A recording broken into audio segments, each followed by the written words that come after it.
It's interesting. I found myself, I was doing a stream earlier that got cut short because my one friend from Ecuador, she was visiting and we were just talking a bunch about guitar and I was kind of teaching her some guitar stuff.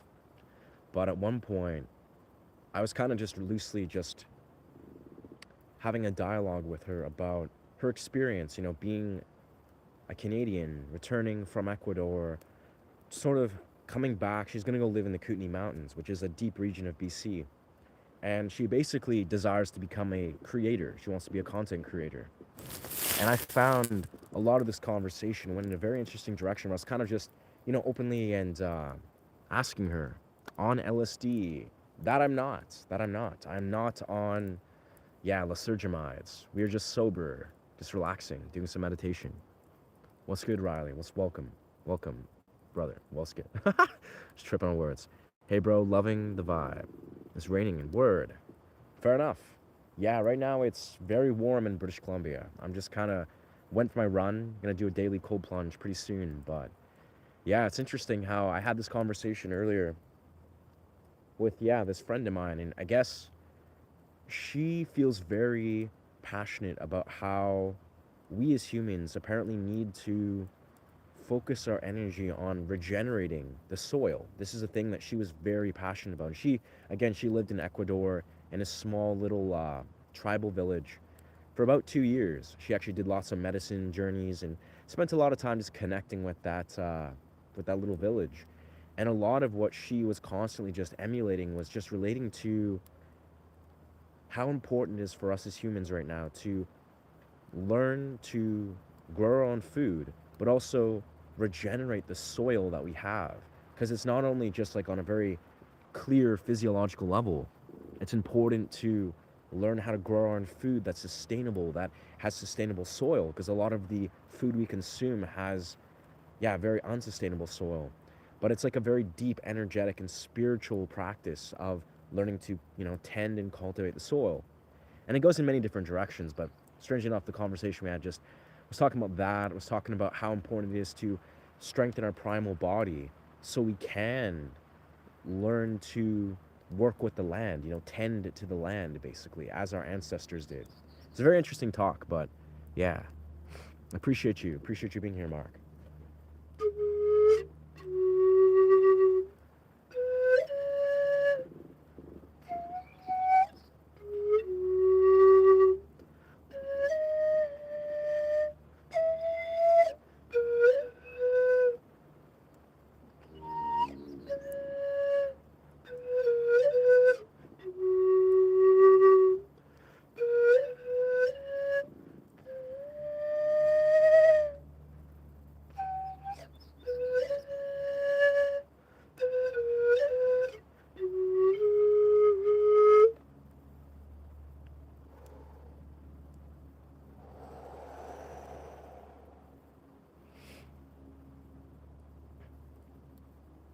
Hmm.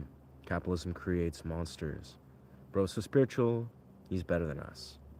That's definitely not the case. If anything, I know you're trolling. I know you're just playing Brenda, but Brenda. But if anything, when you actually integrate like spiritual messages and metaphysical philosophy and this and that, the other, and whatever, you actually begin to see that. At least this is what I've seen. Is no, I'm actually like beyond. I know Brenda's just trolling, but when you actually integrate a genuine spiritual context, you actually become less split off from your fellow human being. I'll be perfectly honest. That's a huge core message that I personally find myself unpackage all the time, over and over again, is I genuinely do not desire to basically split myself off from the common, like a general person. Say you see a person that's struggling with, I don't know, substance use or mental health, this or that, or maybe alcoholism, or just a person, a regular human being that maybe you could say you won't define as on a spiritual path. I actually find myself more and more intrigued to connect and speak to these people, like in my everyday experience. Like if I'm walking down the street or at a beach or at a rave, I I find myself, the more that I'm more happier and more abundant in my reality, I actually find myself desire to hold space. And this is not in, I don't do this consciously, it's intuitively. I'm intuitively drawn to basically realize that there's no reason to to separate myself from my fellow human being. Doesn't matter how imperfect they are showing up as, because we're all imperfect. I'm imperfect, you're imperfect. Part of being human, embracing the human experience, is like, oh, we're all flawed, we're all beautifully imperfect. And the deepest sense of what that means. Like, doesn't matter if you're struggling with substance use or, maybe alcoholism or some sort of whatever it is, your vice. Like, the reality is, the more you are on the spiritual path, you do not desire to split yourself off or even pretend that you're separate or better or worse than your average person. Yes, we all are a product of our choices. We all make different choices. We have different, phases of our existence. We have different paths that we're on.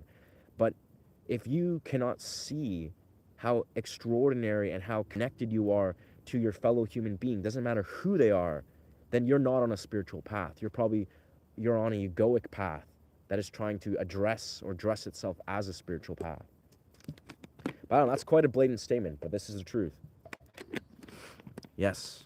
No, but I feel you. I know you resonate with this channel, Brenda, and I know you appreciate what's going on here. But I just wanted to use that as a sort of interesting entry point, is truly when those are on the path, like if you're actually unpackaging real spiritual conceptualizations, like you're actually figuring out and integrating yourself spiritually, or you're understanding metaphysical dimensions or metaphysical philosophies of sorts, you actually, at least in my experience, the byproduct of doing that is you actually desire to not be more split off from your fellow human being who is imperfect.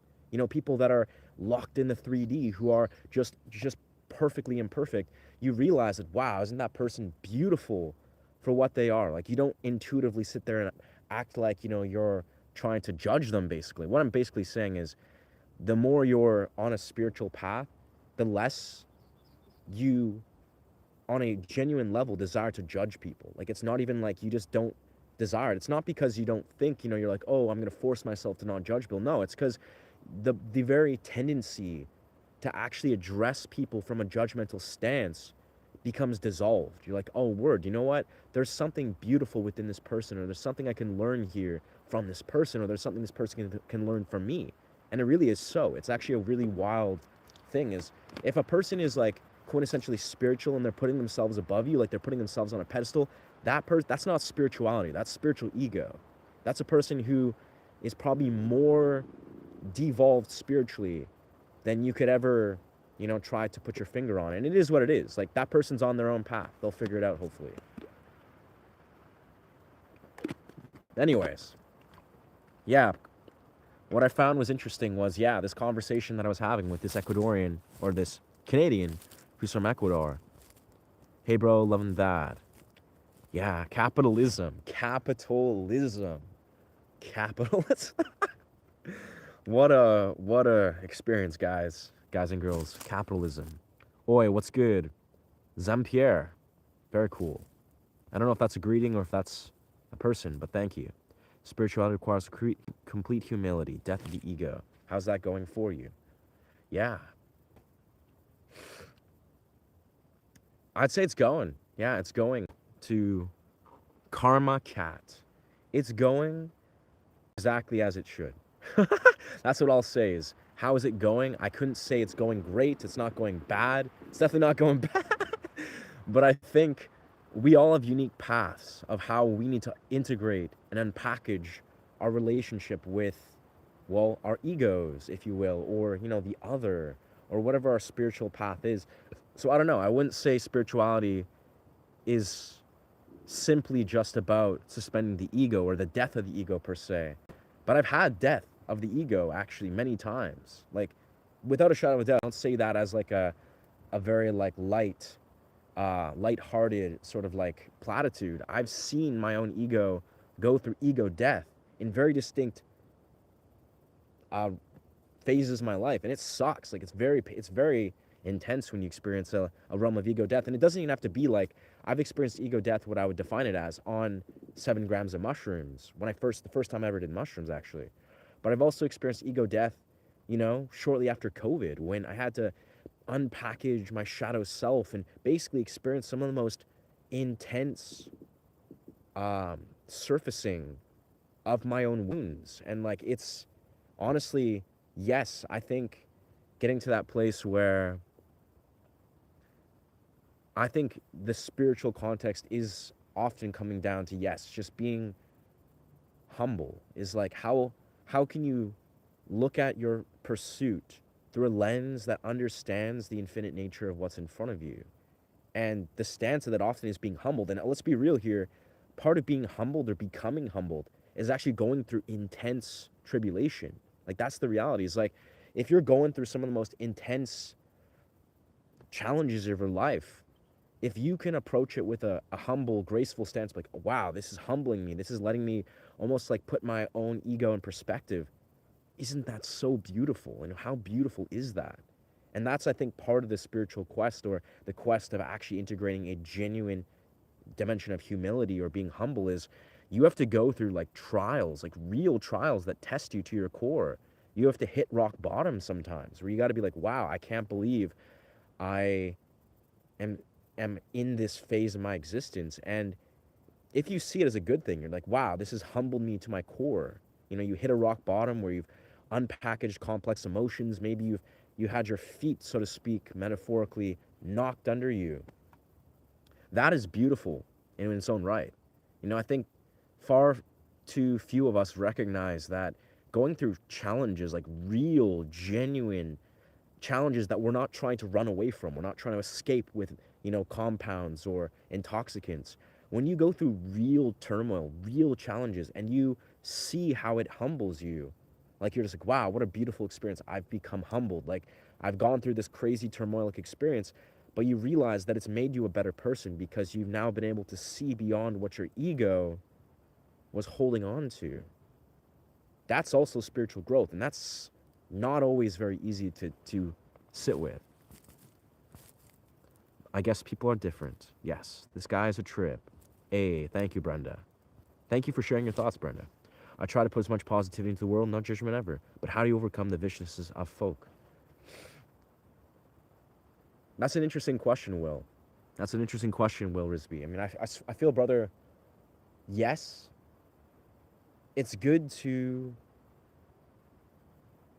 understand the importance, even the significance. Like, let's be real here. What I'm trying to say in the very simplest right among all this is, seeing the world without judgment is not something that you just choose to do. You're like, you know what, today I'm going to wake up and not judge every person in my life. So it is. That's not how it works necessarily. In truth, you have to understand why from a felt level. And a lot of it requires a deep level of courage. Truthfully, like 2K, this is how I've seen it in my life. The last like 2 years, I noticed there was a pivotal moment in my life where I basically was going through a very difficult chapter. I was packaging some very real things related to my own, my own livelihood, of what I'm doing with myself, my artistry, myself, on a deep level. And I had to go through the process of showing up as my most raw and vulnerable self. That's what I mean by you have to be courageous to show up even with your imperfect self, your imperfections. And when you do that, you show up with courage, and allow yourself to show up in maybe some sort of place, like show up in the world. Maybe it's like on a dance floor, maybe it's going and just, for me, my dance floor is like it's like a safe space. But the idea is that when you show up, even if you with your imperfections and you embrace them, you begin to have that mirrored back to you, and you come to realize that, everyone's imperfect. We're all struggling with something. And then what you see on the other side of actually, like, on a deep, authentic level, embracing the imperfect nature of all your fellow human beings, is the universe wants to bless you. Like, this is the core thing I'm trying to emulate. Is, if you think about it like this, you're like, how do I see through my own judgments? And you're saying, like, even if people are vicious, or the viciousness of folk, what you're realizing is, if you're seeing only the viciousness of folk, you're seeing through a mirror. You're seeing what you're mirroring to them. You're seeing through your own projections that you're still attaching to people. And then, sure, some people are downright malicious. You're correct. Some people are freaking vindictive. They're malicious. They're maybe manipulative. Some people just suck. But I have to tell you, the mass majority of people are not that way. You're just confirming your own projections, likely. Again, I'm not sure. I don't know the entire contextualization of your life. But I'm saying is, in a lot of these instances, the universe wants to bless you. It wants to send you blessings in the forms of truths, of lessons, of people. It wants to align you with things. But if you're so focused on your projections or your judgments of being, oh, you meet a person, you're like, oh, but that person is that way, so I'm not going to associate with that. Or, but that person's, you know what, probably from my intuitive thing, just like, but I'm not going to associate or engage with that person based on XYZ narrative. You realize the universe wants to bless you, but if you're resisting the blessings that the universe wants to flow through you, the universe is like, but I've delivered you this messenger, this guide, this beautiful human being in whatever form and shape, and you're resistant to that, you're not going to be able to truly receive those blessings. You're not even going to understand what a blessing looks like. You'll be looking at the world and be like, why am I not seeing these beautiful shifts? Why am I not being able to receive the beauty that this world has to offer? And again, I think it comes down to you have to embrace that you're imperfect. You and I, we're all imperfect. You have imperfections. But even if you're imperfect, even if you're feeling vulnerable because you're like, man, I've gone through one of the worst days of my life, you have to be brave enough to still show up. Show up in the fitness facility, show up in the dance floor, show up in whatever context of where you want to be received. And when you're received by the universe and it reflects back to you and you realize that, I'm imperfect, but so are they. That is when you can then let yourself suspend your judgments. You're like, word, you know what? Maybe what I thought this person was or what I thought that person was based off of this one-dimensional egoic judgment, maybe it wasn't actually even valid. It wasn't even real. And then again, that's when you get to a point where when you dissolve your idea that you think you know who people are before you actually get to understand who they are, that's when the universe is now you're allowing it to flow through you. Because the universe, I really feel, when it's trying to bless you, it's not just going to bless you in all these like happy-go-lucky, perfect alignments of being like, this is right for you. It's going to try to show you something that might be cryptic in what it is. It might be ambiguous. It might be something that you fundamentally are almost resisting for whatever egoic reason.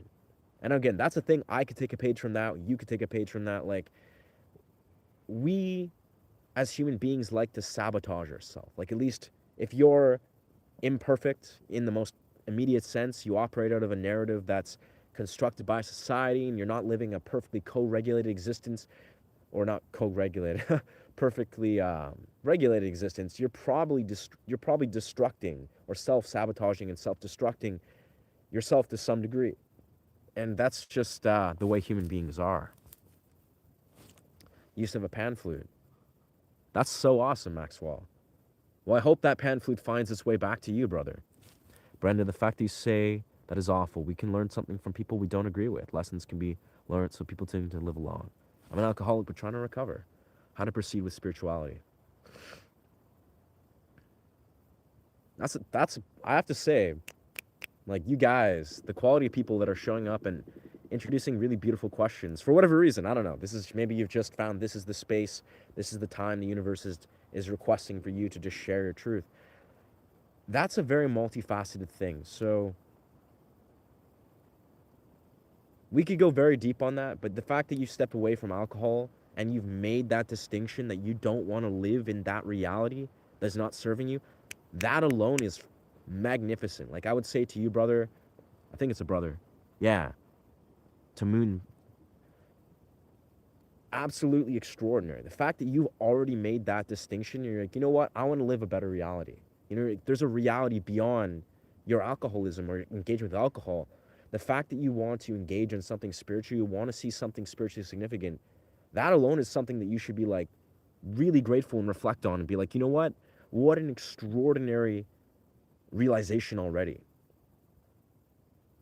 But beyond that, something I like to sort of underline is the spiritual path in many rights is literally just seeing the world with clarity. It's giving yourself more and more ability to unpackage the illusions that are cast in front of you and see the world with clarity. Now, if you're talking about alcoholism, let's be real here. You have to physiologically reset. You have to neurologically reset. If you've been using something like alcohol or any intoxicant, we could just the place of that, you have to physiologically, neurologically resist. Like, let's be real here. The difference between a person that's been abusing alcohol or even just using alcohol on a fundamental level and a person that's maybe never used alcohol or hasn't used alcohol for like 5, 10 years, and they're living their sober existence, they're thriving, they're training hard, they're doing cold plunges, maybe they have a healthy, intimate relationship. You realize that you live a different somatic reality and a different neurological reality than one that is maybe not in this same patterning. And that's okay. But I'm saying is understanding that not only do you have a vast array of things to be grateful and to realize that what you've already done, like if you made the distinction, like, wow, I want to go on a spiritual path, I want to step away from alcohol, that's fucking awesome, bro. There's some people that haven't even unpackaged that as a core thing. I personally never been attracted to alcohol. Like, I have my own vices. I've unpackaged my own vices here and there, but I have to say, like, congratulations. Like, that's fucking awesome. Like, you're on a good path. But furthermore, if you really want to realistically understand what is the difference between a person who is viewing the world from a spiritual lens, who's open to experience the world in its fullness, they're usually, if not always, a person that is aligned with a healthy neurological and somatic reality. That is basically, you got to give yourself time to honor and nourish your body. Honor and nourish your body and your mind. Because if you've been using alcohol, and I'm going to assume so, I'm sure there's exceptions, but if you've been using alcohol, you've probably been not truly honoring the fullest capability of your body, and that's okay. Like, it basically, what I'm saying is you need to give yourself time and energy to realize how you can now shift your relationship with your body and your mind in turn. And this could be simple. This could be just eating a really dope, nourishing diet. This could be sitting in meditation or going and doing arduous strength training or spending more time in nature. It's like, congratulations, you've realized there's more to your path than the neurological experience that you've previously been experiencing. But now you have to go on the path to weave in those threads of what really is an optimal neurological and physiological experience, and then let your body experience that. And once you experience that more and more, a spiritual path will open up in front of your eyes organically.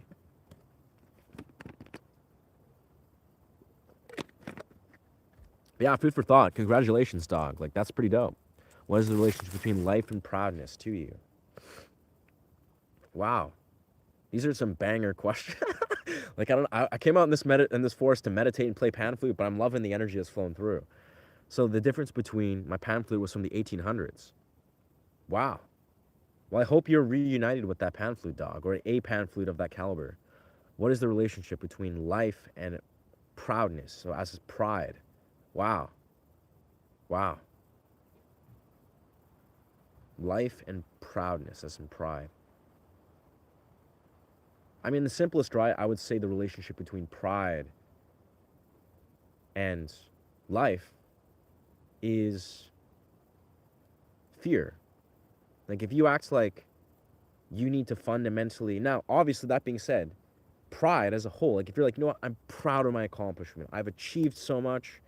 I'm on the path. I'm proud to be a human being. I'm proud to honor my community, proud to honor my existence. Like, if you understand the depth of intention that could be infused in words, you probably wouldn't ever, it's like a quintessential poetic quote, you probably wouldn't ever say a bad or negative word again, or you wouldn't have a negative relation with your words again if you really understood. Like, if you had this, almost like life flashing before your eyes experience, you looked at all the words you said and how that influenced your life in a larger construct, and you zoomed out, you probably would understand that your words and the energy behind the words are everything. So if you're saying that, like, in some relations, your pride in a one-dimensional way related to your life is not serving you. Like, if it's coming from a place, one person could be proud of, I don't know, like, things that are not serving them. Maybe they're proud of, I don't know, they're proud of their ability to, I don't know, manipulate people. That's a weird one, but, like, maybe that's not necessarily the thing to be focused on. It's like, I think pride on a spiritual, philosophical level, if we're going to use it in a simple one-dimensional definition, is often a very human, very egoic thing that if you step outside of pride, let's say you just be humble, just that's the simplest part. It's not about pride, but it's about how can you be humble to open up the greater perception that is beyond just being proud. And again, I want to make it clear, if you're being proud of things that are serving you and another in an altruistic way, and that's your intention, then I think it's a different relation formed. But it's more of what is your relationship already formed with pride, if you're going to call it that, in relation to your life. Like, are you a person that is living in a rooted system of values? Like, are you an integral person that actually understands the depth of your words and your actions? And are you operating out of a place where pride isn't like becoming this egoic vice? Or are you aware of, like, are you looking at, you're like, you know what, I'm proud of something, but you see beyond the limitations of what being prideful is. Like, that's the kind of, I don't know if that answers that, but I think we could go with that in many different directions. But I think, what is the context and intention of what accomplishments of you're proud of? It's not necessarily just being proud or not, or like, I should be proud of this, that, the other. What is the context of why you are proud of said things, I'm assuming, accomplishments of your life? What is the context? What is the intention of how you're imbuing this? I don't know. That's a deeply woven parallel, my dog, but good things to think about. I think I know exactly where your mind's at in relation to why you're asking that.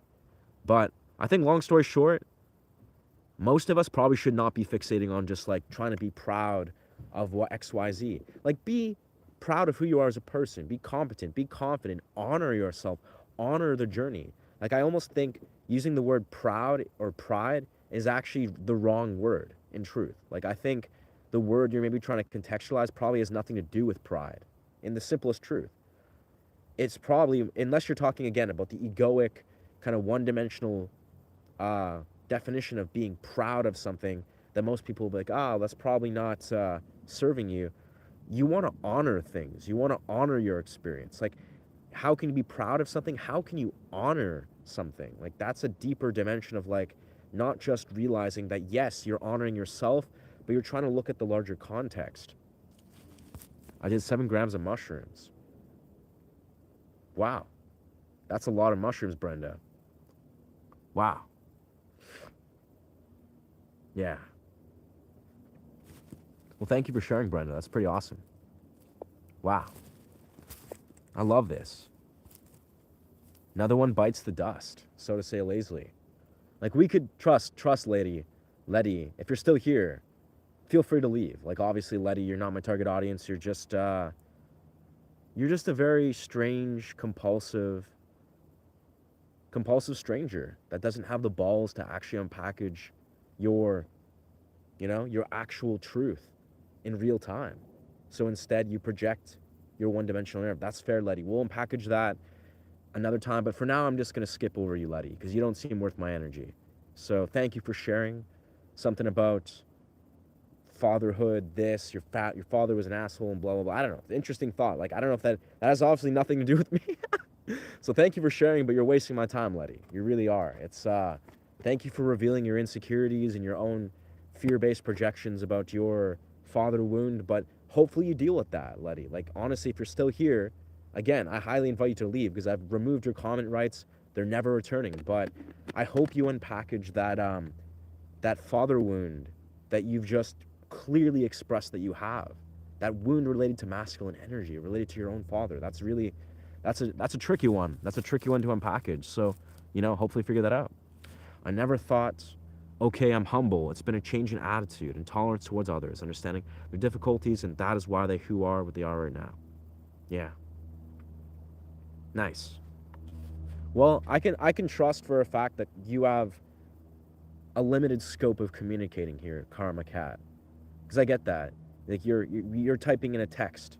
We don't have the leisure of like exchanging micro interactions and all the larger things I'm sure you'd want to contextualize what you're saying with, but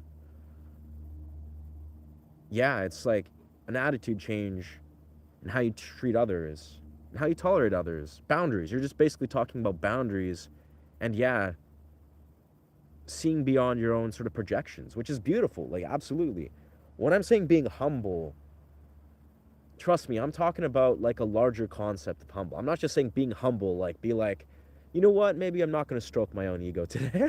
That's not what I'm talking about being humble. I'm talking about being like fucking humble, like capital H humbled, like humbled by the universe. We're not talking about being humbled by yourself or humbled by your friend, or you enter a relationship or a romantic interaction, like, oh damn, like I'm not such a central point of this, I don't know, interaction. No, I'm talking about being humbled by the universe. Like, you look at the alignment of your life's path and your all the different unraveling challenges, and they're hitting you in a concentrate because you're not running away from the potency that is your reality.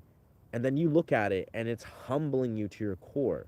That's what I'm kind of talking about. But yes, it has a lot to do with setting boundaries. It has a lot to do with not giving into the negative projections of who people are. But I really think if you want to awaken the door to let the universe actually bless you, we're not just talking about, I mean, we are talking about, sure, setting healthy boundaries. Sure, you got to honor those. Those are fundamental things. But I'm talking about you got to be strong enough to show up and be received by healthy community or healthy support or healthy this, that, the other, even when you're at your rock bottom, when you're humbled by the universe. That is what I'm saying is going to open the door, at least in my experience. Again, I don't have the answers. I don't know what your life's going through or what your phase of journey is in. But for me, that's what happened. It's literally like, if you're able to actually be received by the universe, even when you're at your rock bottom, so to speak, when you've been humbled, you're just like, wow, I can't, like, I don't want to be received because you're so vulnerable. That is how you see through the illusions of your own ego. You can see that, we're all struggling, we're all imperfect, we're all struggling with this, that, the other, and you feel it. And then that's when you have the universe actually align you with things that you, maybe your ego, out of defense mechanisms, would have been like, no, I can't go here. I have to be perfect. Like, this is the thing. This is the core thing we're trying to like emphasize is a lot of us, myself included, we have this illusion in our mind that we have to be such a way. Like, you got to be like, oh, but I have to be, you know, I got to be showing up in this way that is perfect in some kind of regard. And you have to show up in a way you can be perceived in a way that is ideal for you and your ego. Like, a lot of us, that's the way we choose to be like, you know what, I'm going to go to this thing or go to this social event or go to show up to go to this gym because it's ideal for you. You're like, you know what, I feel ideally, the world's going to receive me in this way. And if it's not that way, a lot of us, we shy away. We disappear. We just revert into isolation. And that very action, I'm telling you, that is what is often is destroying the natural current of the universe. The universe wants to bless and receive you always. It wants you to show up even when you're finding yourself, feel like you're at a low. Even when you feel like you're like, you know what, I'm not worthy of being received. You're like, oh, I'm not worthy of being received by this person or that person. But then you show up anyways. That is when the universe then can align you with opening your perspective and realizing, oh, damn, like, you know what, a lot of us feel the same. Like, we can actually see that it's not just about our own one-dimensional egoic projections. Like, we all are dealing with these similar things. And then we can be, again, humbled and actually open ourselves to see beyond what our egoic lens is trying to create a barrier towards. I don't know, a lot of words there, a lot of words. I don't know if that makes sense. If it makes sense and resonates, it resonates. But yeah, very nice, beautiful. Brianna's triggered. Magic. You're in the right place, Brianna. You're in the right place. You are in the right place if you are finding yourself triggered. I'm sure you're trolling. I'm almost positive you're trolling. I mean, who actually says that, Brianna? Who actually is just like, I'm triggered? That seems like you're just a meme. But I'm gonna give you a short timeout, so you can reflect on why you desire to share that you're triggered. Because if you're actually triggered, well, it is what it is. That's a you thing. You know, hopefully you unpackage why, in fact, you're like, whoa, you know, this makes sense or this resonates. If you're just trolling, that's cool. But I don't know. Yeah. Mm-hmm. I want to eat your hair. Damn, cats, you are definitely, brother. You are high. That's amazing.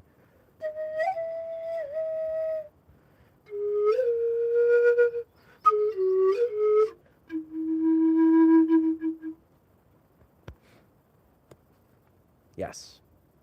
Yeah, but to Hunter, I can see there's a veil. There's a veil of, what's the word? We can call it incongruence or incongruence, not in, indifference or incongruence. And yeah, brother, I think you're seeing it all wrong, brother. For one, I'm not explaining myself. If I were alone here, this phone was off, none of this would be relevant. I wouldn't be speaking about any of these things. I wouldn't be connecting any of these dots.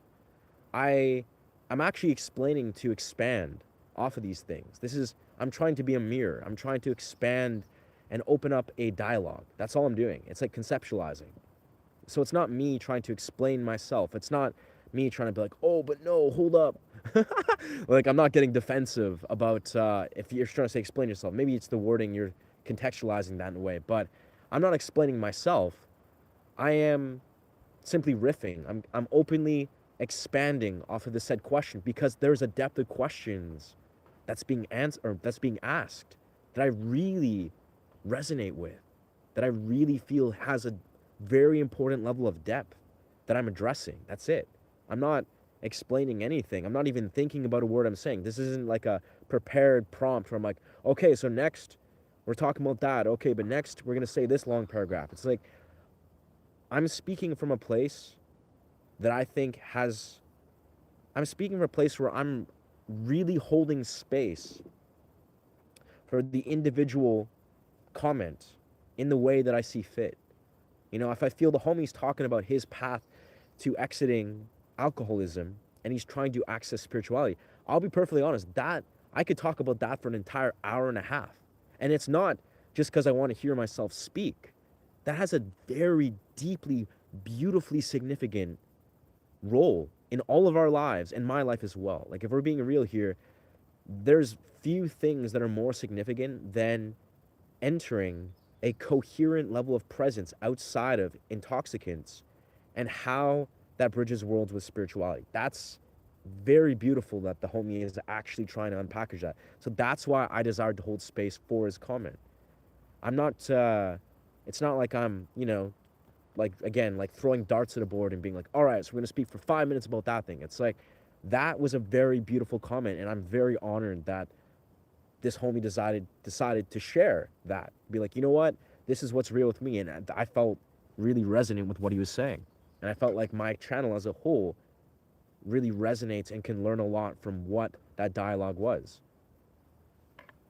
Yeah. But then I guess, yeah, but I think I hear what you're saying though, Hunter, is it takes a lot of practice, but more so it takes a lot of honesty with oneself and experience. Like, you realize when I'm talking about these things, I'm not just speaking because I'm like, okay, because I'm like, you know what, this is a new thing that I'm pretending I understand, or I'm like, you know what, let's talk about it for the sake of talking. If I don't know, like, if I have zero perspective on what these things are, I'm gonna say nothing. I'll just be like, I don't know, like, fuck it, I don't know, like, I don't know what to tell you. But weirdly enough, a lot of these things, because you fellow human beings are often a mirror of me, of course. When there's years and years of experiences that I'm like, you know what, wow, this is really beautiful that this is aligning with this person's path, I want to share. That's all I'm doing. I'm not like talking just, again, for the sake of just talking. I see years and years of experiences unraveling in front of my eyes that I want to try to summarize in a very simple statement that I hopefully will resonate with my audience. And, you know, if you are my audience, then it will. But hey, facts. And yo, thank you, Katz, for showing up, brother. I hear you. You're feeling under the influence of the ganja. I think that's beautiful, brother. You're welcome. You're welcome as you are. A sign of connection with the divinity is the ability to maintain inner order Reveal unity where others only see disorder and fragmentation. Wow, that's beautiful, brother. Yeah. It's so weird here. I hear just the sounds of trees swaying and creaking. That's like the foreground here. It's beautiful. Yeah, I agree with that. Yeah, I agree with that, brother. Thank you. Hey, thank you for sharing, Mana. Thank you for sharing. I mean, again, yeah, you yourself know your path, but I think there's very few things more important than just clarity, than honoring your presence, and in the simplest right, honoring your ability to sit with the discomfort that arises when we try to escape from the present moment. Like, that's a weird reality. It's like, a lot of us, we're so deeply, you think you're scrolling social media because, there's something cool or novel going on, or, maybe you're doing it because you're addicted, maybe because you're like, you know what, I have nothing better to do, I'm bored per se. The reality is you're trying to escape reality. Most cases, you're trying to escape the present moment. You're trying to escape the present lesson that is trying to surface that might be uncomfortable, even though in many rights, that discomfort, once you process it, is not is uh, daunting or difficult to really unpackage as you might think. Very earthy. A. Oh, thank you, friend. Thank you, Stone. Stone. Yeah, we just randomly we're just like, you know what? I'm just gonna go and meditate in a forest and then flip on my live stream. See what happens. Yeah.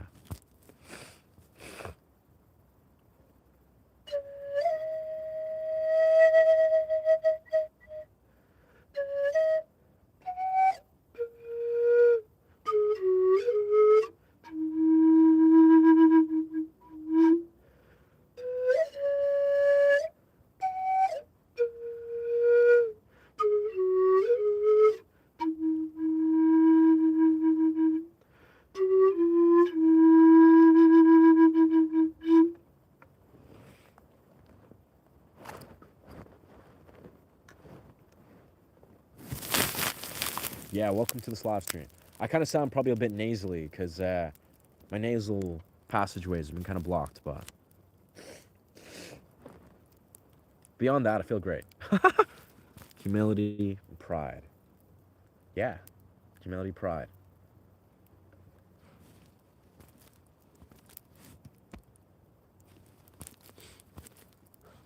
Yeah, that does seem a little bit. I appreciate the expression of love, and I'll take it with face value. I'll take it, you know, with an intention behind it. But yeah, it's a little bit strange to say I love you to a stranger right off the get go. But hey, there's a small percentage of people that maybe just don't have an agenda. They're just here to say I love you because they're rooted in unconditional love.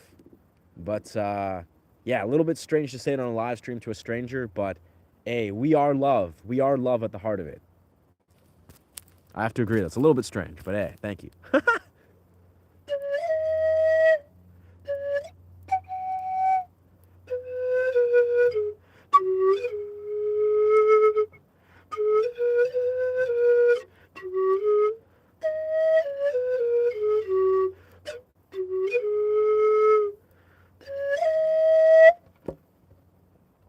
Are you on acid casually? Wow, that's so fun. That's been asked twice, and I'm definitely not on acid casually. Yeah. I am damaged waiting to explode. Wow. Well, thank you for sharing that, dog.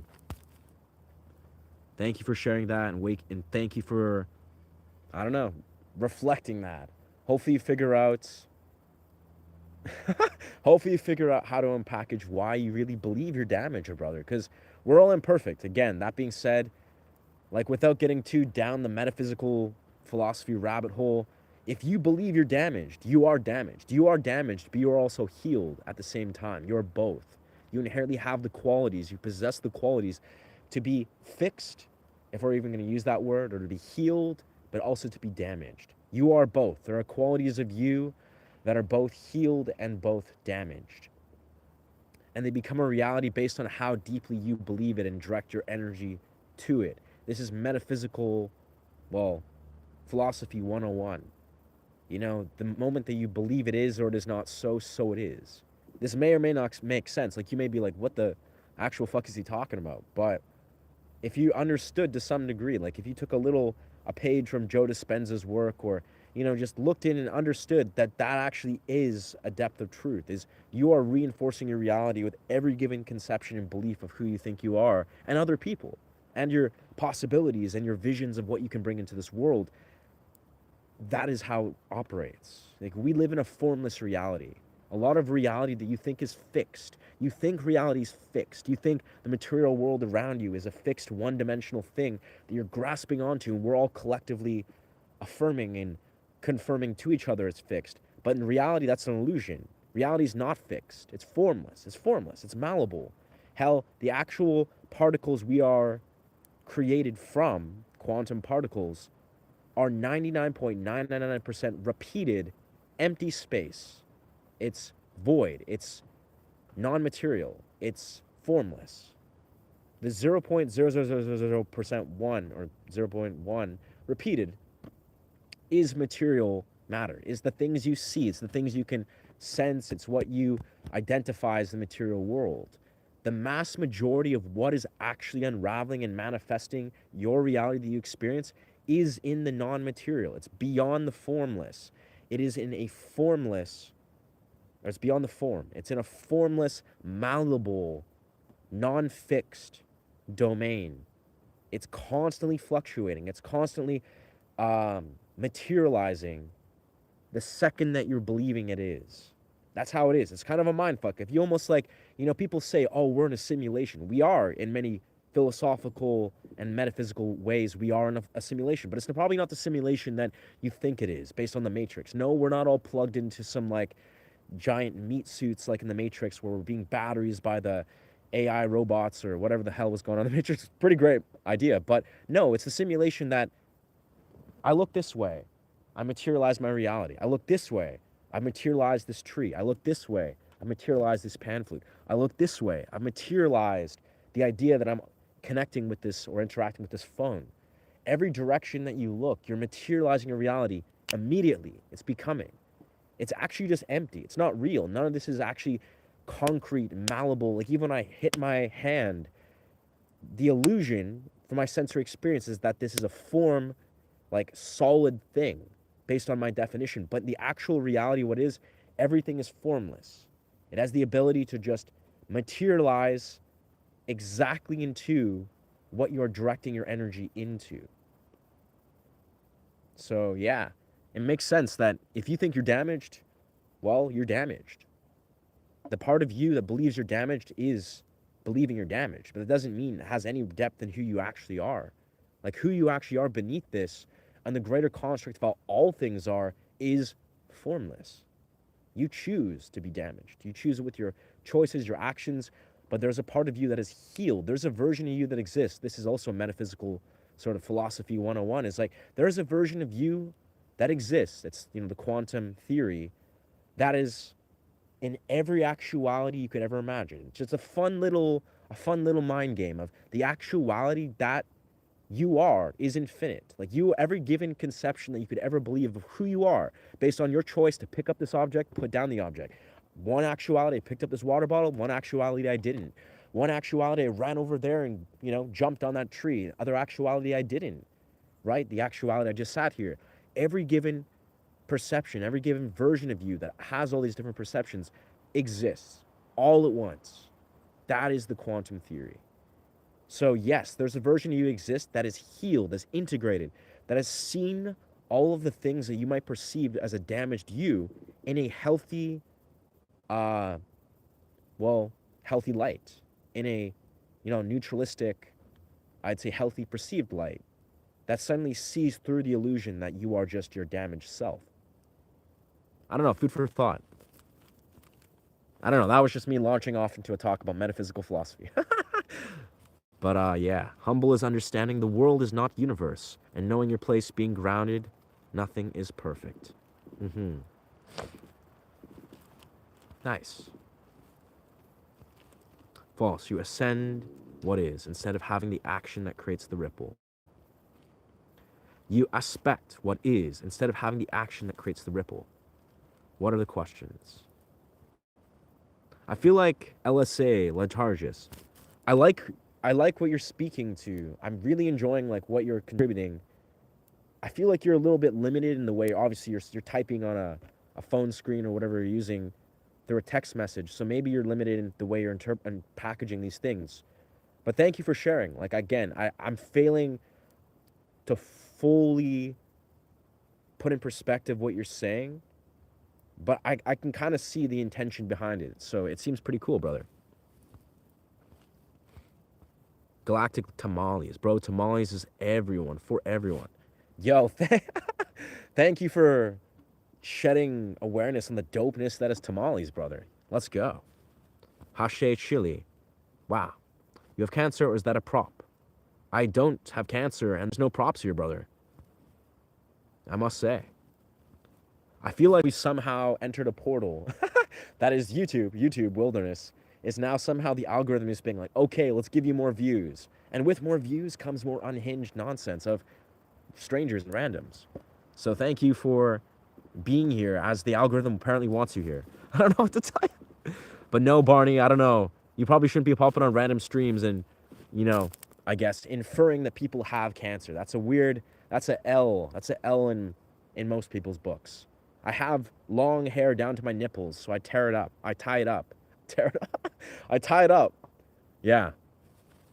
No props here. No cancer, fortunately. Thank you. Thank you, PTS Demon. Yeah. Do I street perform? I have street performed, yeah. I haven't actually focused busking, that is, probably for like 6-7 months. I mean, it's because the seasons have shifted, but also because I'm a YouTuber. I desire to be, you know what? I'm going to transfer all that dimensions of performance and energy of this and that and basically just grow a YouTube channel. And, you know, here we are today. Here we are. Sure, I got to go, but keep everything you're doing, my friend. I know you're a smart and kind person. Thank you. Wow. Thank you, Hunter. I just show up, brother. I show up as a reflection of what my life is going through. And in truth, life has been dope as fuck. Life's been great. So I appreciate that reflection, brother. I appreciate you being here too. Hope things are playing in your favor, my dog. Yeah. We all believe all day long. It's that simple. It's that simple. Like, I could talk about metaphysical philosophy all day long. Some days, that's the move. But we are what we believe. We are what we are. We are the product of our choices, our actions. We are what we think. We are how we embody and show up in the world. We are reflections of that. You know, we are what we perceive in our beliefs. It's just this, all of that and more. We could say this in a billion different ways, but it's all the same thing. It's all affirming what metaphysical philosophy is trying to explain to us. It's never been not that way. You know, you could look at your life and you're like, man, my life sucks. Well, it's because your beliefs suck. Your mentality sucks. Your thoughts, like, suck as in, like, it's negative, it's not serving you, it's broken, it's fragmented. You know, you're like, oh, man, my life is miserable. Well, that's because you're a product of your choices. Like, it's not to get too, you know, convoluted or, you know, I'm sure there's exceptions, but the reality is if people look at their lives like, man, I'm living an unsuccessful life. Damn, this fucking sucks. Well, amazing. Do something about it. You know, make better decisions. You can make better decisions. You can. Everyone can. You can wake up and be like, you know what? I'm going to read some literature about, I don't know, whatever the hell you want to read about, like metaphysical philosophy or, I don't know, tantric this or this, that, the other. Maybe you just want to read a poetry book like Khalil Gibran and, you know, just express your soul. Maybe you want to go for a run and meditate in the forest. Like, I don't know, but, you know, without getting too arduous, is like a lot of people, you know, as a YouTuber, I've been on this YouTube path 9 months now, running down these YouTube rabbit holes, really just desiring to grow a successful YouTube channel. And I feel like I'm blessed and very grateful for the direction this has been going. But a lot of this, like any given, you know, ability to succeed in YouTube has a lot to do with how I've set a foundation for many, many years of basically succeeding in my mind, in my belief systems, in my reality, far before I've succeeded on any tangible metric that translates into YouTube in this instance. It's just like we are truly a product of what we believe, of our choices. It is so. Accept it. Pan flute. Yeah, brother. Yeah, pan flute.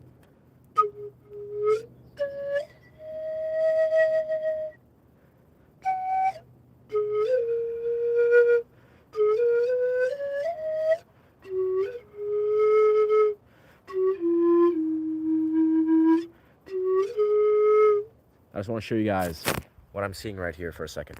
This is what I'm staring at.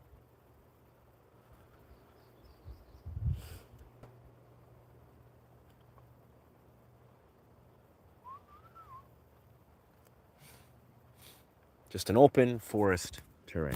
Very nice. Pan flute. Matter is not created nor is destroyed. Yeah, yeah. Super dope.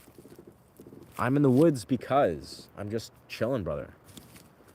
I'm in the woods because I live near the forest and I'm a human being. Scrying black. I love this. I gotta say, this is weird as fuck. Today was the day. I think I've been seeing the last day or so where the algorithm, it goes through waves, right? This is what I've noticed. I've been a streamer for about 7 months tops. Started 7 months ago. You start and the algorithm barely like engages with you, if you're a streamer, and then it's like slowly it gives you little bursts and then it hits you to a point where you hit a peak. You'll go from a couple hundred views to a couple thousand views, and then it'll slowly teeter down, and then it blows up again in a couple weeks or months or whatever your effort is, and you get to a couple thousand again, and then it teeters down at random points, and then it seems to go in waves. But whatever way it goes, I have to say, it's very interesting, where it's like, it's always going to come down to there's inherent challenges on the other side of expanding. Like, that's the kind of funny, this is kind of like a metaphysical or a poetic philosophical statement, but I'm talking about the algorithm. I'm talking about YouTube algorithm. It's like, it's just genuinely like, when you're expanding, you're going to notice challenges, which are, sometimes people just like blah, blah, blah, blah, blah. You'll have like a couple of percentages of people spouting out random unhinged projections, trolls or whatever, or just unhinged things. I see that as a positive. Hell, I'll be perfectly honest, like, I'm going to revoke your comment rights like that. Like, if you say some unhinged shit or some hate speech or whatever, whatever is flowing through that doesn't align with the values of this channel, you're going to be banned within like a quarter of a second. Like, just realize that. I'm like almost astonished still to this day that people don't realize how little effort it takes to permanently revoke their ability to comment on a channel.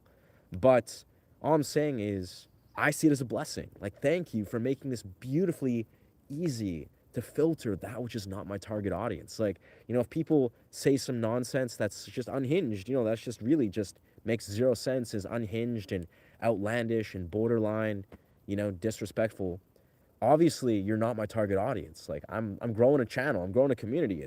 I'm managing a YouTube business. Like, why would I even, you think I give a flying fuck about like entertaining people that are just like not my target audience? Like, it's like, thank you for making this process even easier.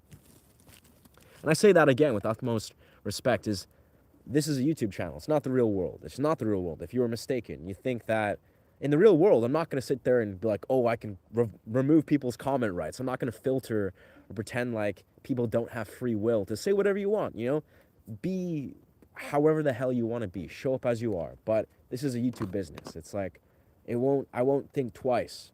If a person says something crazy and outlandish and unhinged and doesn't align with this channel, I'll ban you permanently, and I won't even think about you twice. Like, it's just it's a beautiful place to be. Stay strapped in the woods. Wow, I don't know what to tell you about that, dog. But this is Canada, brother. Nobody's strapped. Nobody's strapped, and I'm grateful for that. This is not America where everyone carries guns and is, just gunslinging, like, freaking like Justified, or everyone walks around with a piece, and, everyone at random stunt, there's like a gun duel away, like, or you're a moment away from a gun duel. But yeah, that's cool. Thanks for answering my question. Hey, thanks you.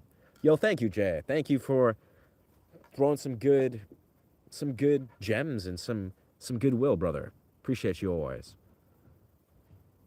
Some stars, some sparkle, some chilies. Are you regular or goofy? Word, I see. I think you asked this a while back. you're asking about my snowboard stance, like regular or goofy. And yeah, I think that's it's like a double-handed way of being like, are you, yeah. I don't even remember, bro. I think I have a regular snowboard stance. Can I shout out MJ Edits? Sure. I don't even understand the point of shoutouts. I guess it's a form of self-promotion. Honestly, I don't self-promote. So I don't want people to self-promote. I don't enable self-promoting, like even in the smallest right. Doesn't matter who you are, but shout out MJ. Like, you're doing great, brother. Keep it up. Keep inspired. You got this, brother. But no self-promotion. I don't know if that was self-promotion, but keep it real, brother. Keep on striving. Change it. It starts today. Nice. Only read Crowley books. How behind? Okay, we're right up here. Ah. Don't listen, man lives in the woods. Well, you're clearly new to this channel because I obviously don't live in the woods. 90% of my streams, or probably 80%, are chilling in my studio because I'm a musician. I'm a guitar YouTuber, and I literally studio record music that I release. Go check it out if you want to. But, yeah. Clearly, unfortunate, you're gonna get yourself a little, yeah, here you go, brother. This is what you wanted. That's what you achieved, brother. Unfortunate, you're not banned permanently, but you got 24 hours, which is a lot of time, brother.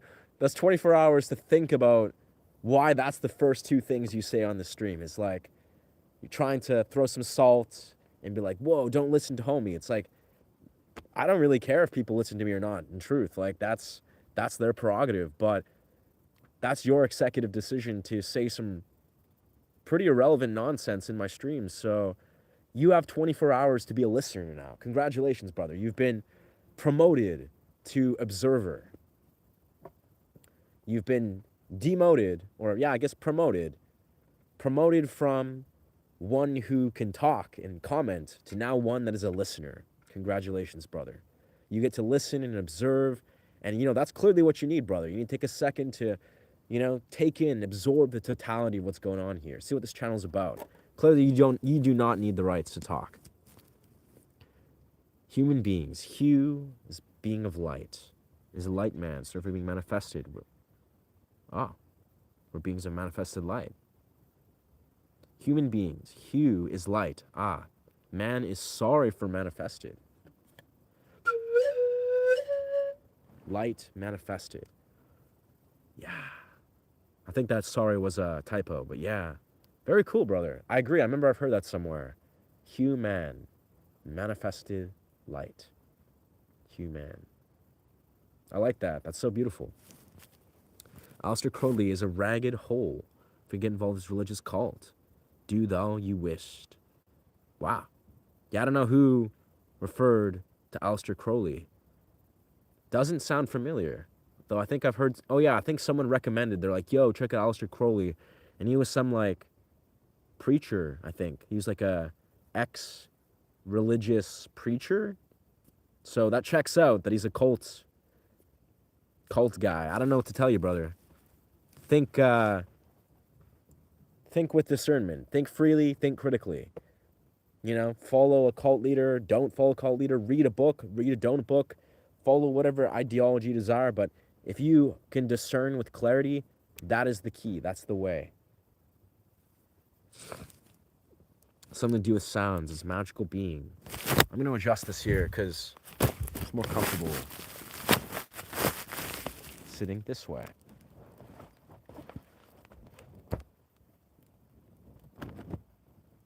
Let's do some handstands.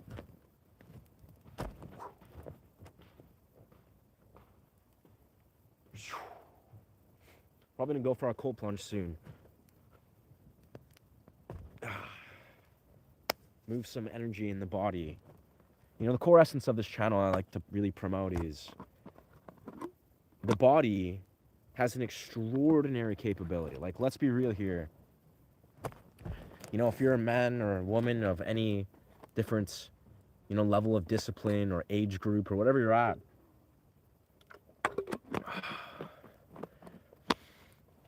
you probably have some awareness of how beautiful incapable the body is, and exceptions, of course, exist where those that are maybe have some sort of debilitating disorder or condition or, maybe an injury. But the reality is the body is an exceptional vessel.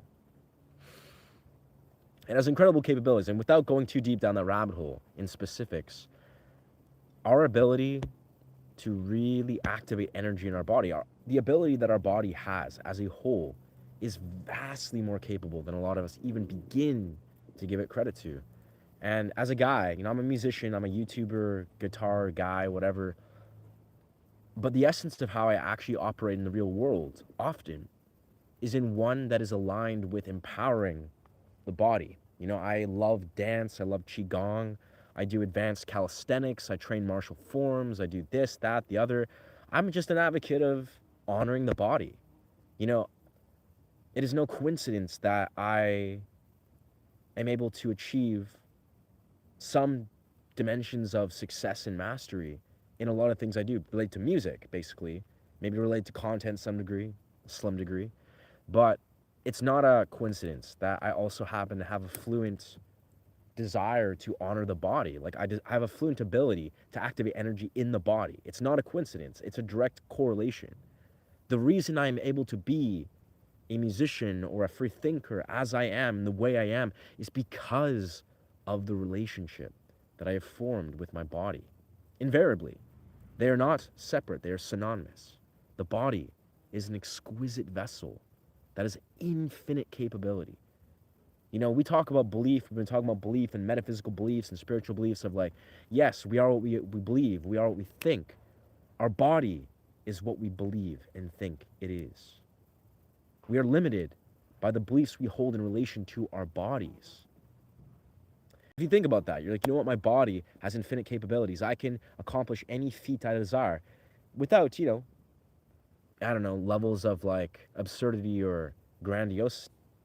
It's like, if you're, what, I want to do some martial forms. I want to do some advanced this training. I want to run every day or go this or do that, or I don't know, just do some sort of beautiful physical feat. Maybe you want to run a marathon. I don't know. I want to run a marathon one day. I don't run marathons, but you can do that. Like, why would you believe, if you believe you can, if you actually instill a visceral belief, these things will shift in your reality. And it takes a lot of very powerful, very beautiful belief to actually instill this. But basically what I'm saying is, like, if you want to, be a dancer and you want to dance unapologetically or rock out and have fun and enter those portals, you can do that. You can make that so. There's no limitations. There's no limits other than the ones that you've instilled in relation to your vessel. So I'm going to do, sounds magical because we don't understand the power that it wields over us. Love. Keep it up. Love it. Keep it up. Thank you, Dark. Good to see you again, brother. Good to see your presence. PTS, I believe you human is like a rainbow. Many different hues. Yeah. Must agree with that. Mark Dice is good info on Crowley. Right. Yeah. I don't know what to tell you, bro. I have zero organic desire to engage in Crowley's stuff. Yeah. Is your stream delayed by lots of minutes? I don't think so. No, my stream is just, I'm seeing it pretty in sync, but I'll re-enter the live stream so we can see if I've missed a bunch of comments. I don't think I have, but let's do that. No. Oh. No, it looks like we're pretty on par. Yeah, we're pretty on par. Yeah, buddy. You get it? We're carbon-based life. Yeah, it looks like it's not glitched out. It's all updated. Has an atomic weight of 666. Electrons, protons, and neutrons. Let's go. He'll be promoted to learn how to fly on the wall. Okay. There we go. Again, a little bit of context. I think you're having a conversation, with the other homies, so that makes perfect sense, but yes. Have you considered doing ASMR content? I mean, I've been told I would succeed in that to some degree, but that being said, ASMR is not like, it's a broad spectrum. ASMR is one of the most massive avenues of YouTube. But yeah, I'd love to create music that is ASMR. I'd love to create, because I think when you're talking about ASMR, like if we're like, all right, ASMR, hashtag whatever, or hashtag ASMR, most ASMR is, people basically doing nothing but emphasizing, audio lav mics and just doing little taps and playing around with audio blips. Unless I'm wrong, unless I'm completely mistaken. But it's like, I feel like a massive avenue of what ASMR is kind of limiting. It's almost like it doesn't focus as much on the actual, like, I would say, philosophical musical domains. It's almost like it just sits in a very limited world where it's trying to create a sensory experience, as is ASMR. It's like you're trying to create a very particular type of sensory experience. And I think if I lean into, as I am, creating really high quality music that is meditative sound journeys, that happens to have qualities where it leans into an ASMR domain, then absolutely. But I couldn't say for sure that just trying to box myself into ASMR and focus that, I don't know, maybe there's something to it. Like, you're probably not wrong. It's wise to lean into large niches, but we'll see.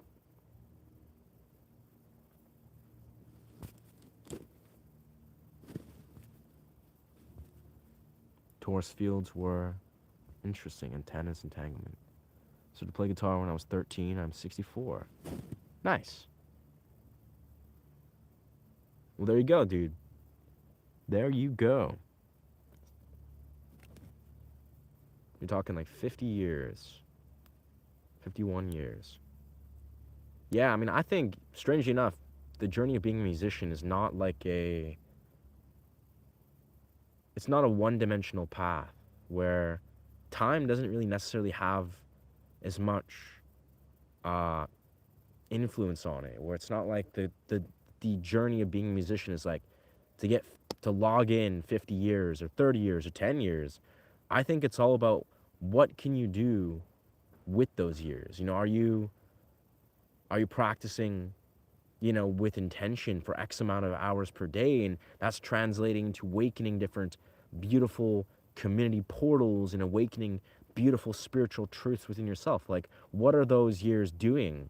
And it doesn't even have to necessarily be tangible. You don't have to, do what everyone else is doing with music, or you could just be doing music for no reason other than it heals your soul and nourishes your soul.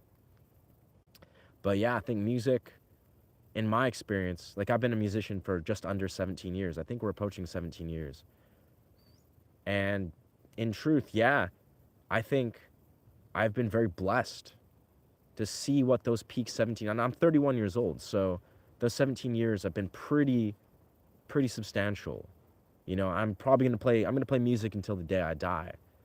But in these 17 years, I can confidently say that, the last, like, maybe 4 or 5 years especially, I've been really confidently diving down a very powerful portal of what my musical style and my musical visions look like.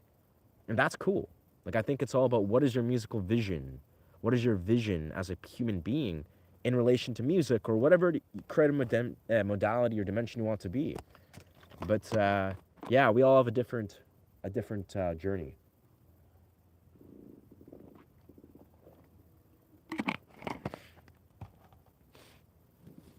Yeah. This guy's japping like crazy. Nice. I don't even know what that means, brother. Japping. I'll have to look into that. I'll look into that, brother. Thank you for sharing your vast grasp on the English language. Yeah. I love it. Japping. We'll look into it. For then, thank you, Jack Jones, for sharing your truth. That's your core truth. Homie didn't have anything else to input, but he wanted to share what japping means to him. Clearly, he's passionate about sharing his, I don't know, whatever the fuck his lingo. But with that, there's 30 minutes for you, brother, because clearly that's what you need. You need 30 minutes to sit there and really think. Like, really think about it, Jack Jones. Sit there and really think about it, brother. Well, you have 30 minutes. You got 30 minutes, brother, to sit back and listen or observe or leave the stream. Do whatever you want, brother. But, yeah. Congratulations, dog. It's what it's all been leading up to, bro. Everything in this life has been leading up to this moment. Yeah. And you did it, bro. You really did it. You really took action. You spoke your truth. Said something about Japan. Said some words that nobody really says or knows and even really cares of what they mean. But you did it, brother. That's all that matters. Their ASMR music, like ambient reverb. Yeah. Yeah. Yeah.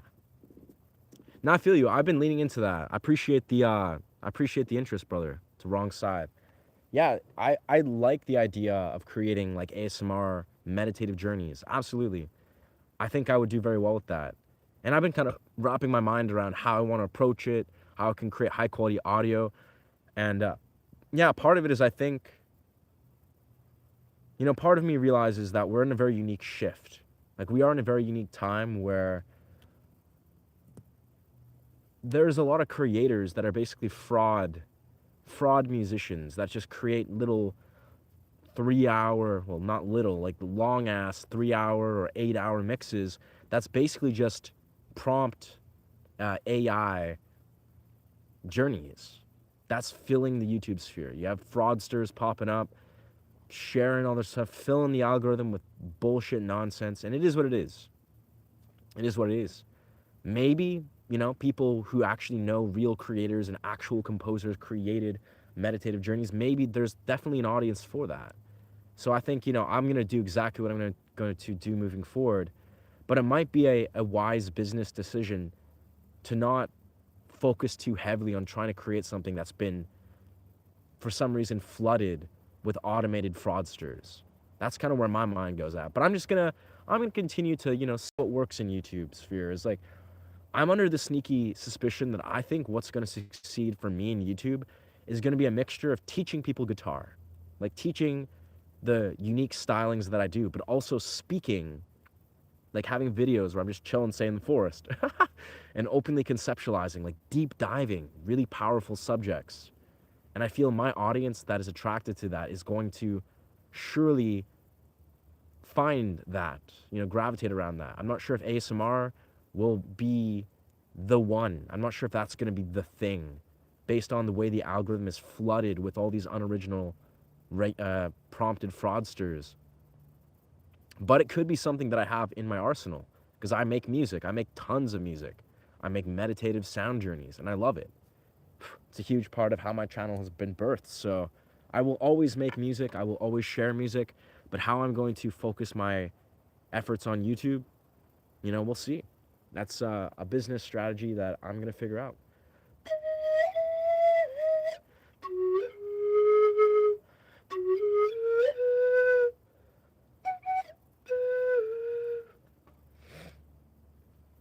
Yeah. Don't play with cards anymore. Very nice. Time measurement is humanity's knowledge. Are there legal hunting spots in Canada? Honestly, not a clue, dog. Done celebrating birthdays. Okay. Interesting. A lot of compliments, or not a compliments, sorry, a lot of opinions. Nice. Very nice. Hippie. Nice. Definitely not a hippie, but that's high praise. I gotta say. I'm lurking, so what these kids are calling it. Such a weird word. I like it. Lurking is a great word. We be lurking. Just, yeah. We're all lurking in a sense. Lurking from one place to another, just lurking and listening. I learned that kimchi can remove microplastics. Yeah, there's actually a beautiful study from Brian Johnson. Shout out Brian Johnson, the billionaire motherfucker. He's a great dude. But he said 80% of microplastics are removed from the blood and the sperm in men, of course, from sauna, from hot exposure. So saunas, so great. I learned that kimchi, yeah, is meant for health boosts. Kimchi. That's great to know, though, kimchi, man. Kimchi is just awesome, bro. It's a very zany flavor, but so good. So good, like active culture kimchi. How would 1 week vacation in Canada usually cost? Depends where you go. Honestly, not cheap. I wouldn't know. Again, I live in Canada. I've never really traveled a whole lot outside of Canada. Never been a foreigner, but um, I don't know. I'm sure it's viable if you go to certain parts, but unfortunately, British Columbia is very costly. Like economically, it's insane. Um, yeah, and apparently, too, getting a visa to travel in Canada if you're a foreigner can produce some challenges. I mean, obviously, if you're just it's manageable, I'm sure, but I have no clue. I have to say, I have no clue. Hurrah! Oi, what's good, bruv? What's good, Billy? How are you, kid? I'm good, dog. Calling a full-grown adult kid is pretty weird, but you do you, brother. Yeah, you do you, brother. Lurking is like looking. That it is, yeah. Yeah.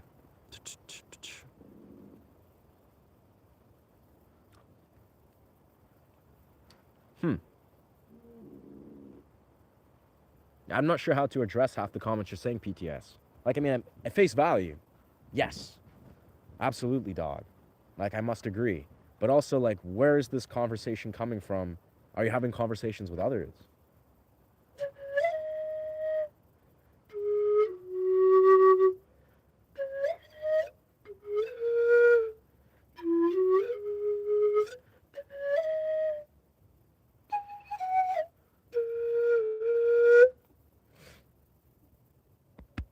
Beautiful.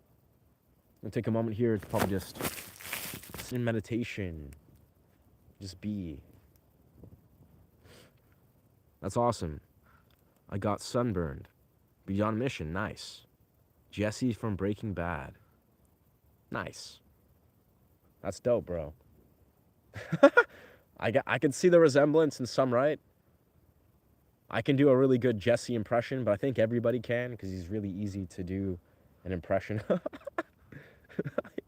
My voice is kind of like my sinuses are kind of clogged though, so I don't have my full range of tonality. But I love doing Jesse impersonations. That dude's hilarious.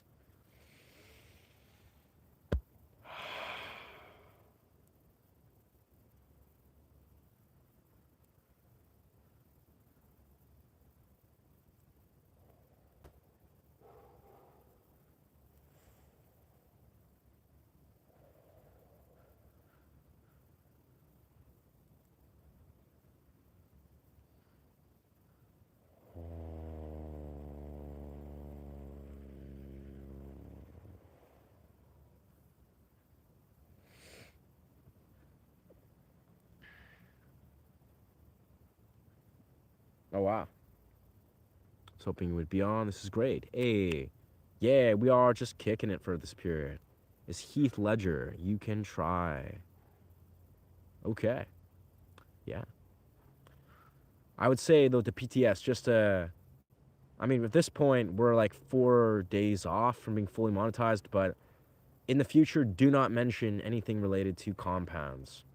You know, don't nothing about tripping on shrooms, no acid talk. If you are going to mention anything related to, say it very ambiguously. Talk about fungus or Lucy in the Sky with Diamonds. No specifics. No specifics at all.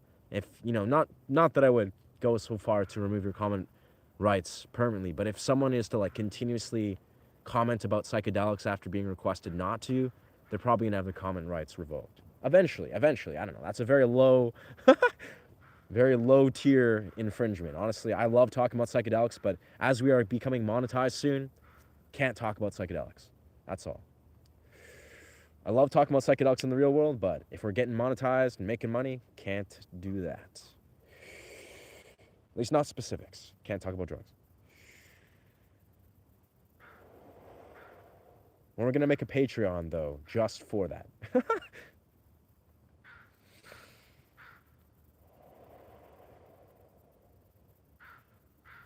Wow, the birds. Yes.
How do you pinch harmonics in guitar?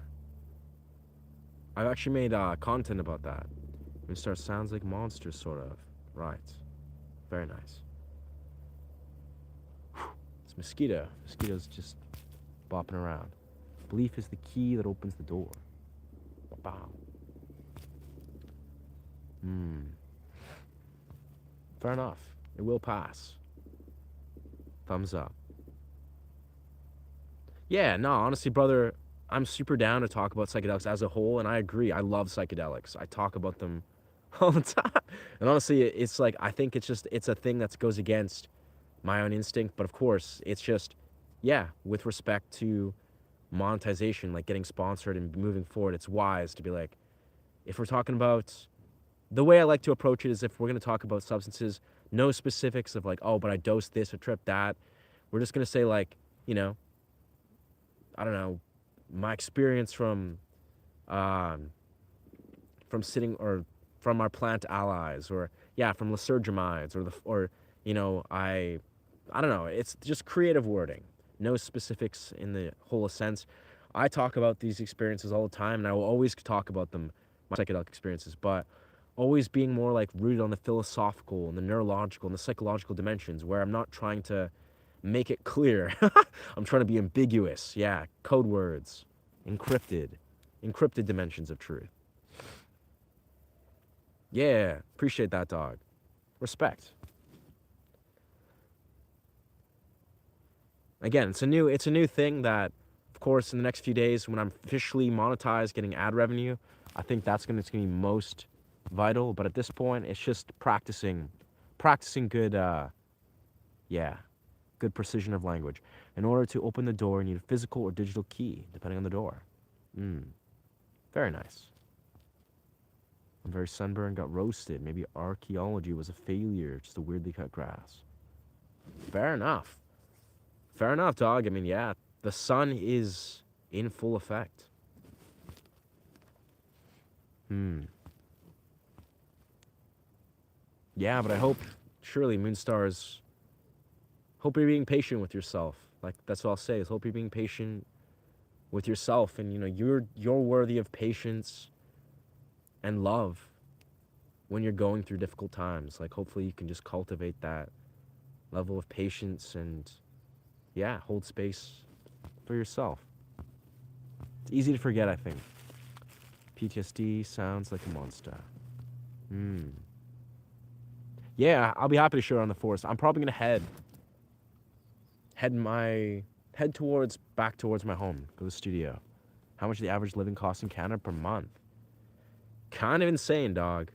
I don't know the average. I just know in British Columbia, it's anywhere from, rent is at least 1,500 if you're lucky, and then not including food costs. It's a lot. It's a lot. I'll be honest.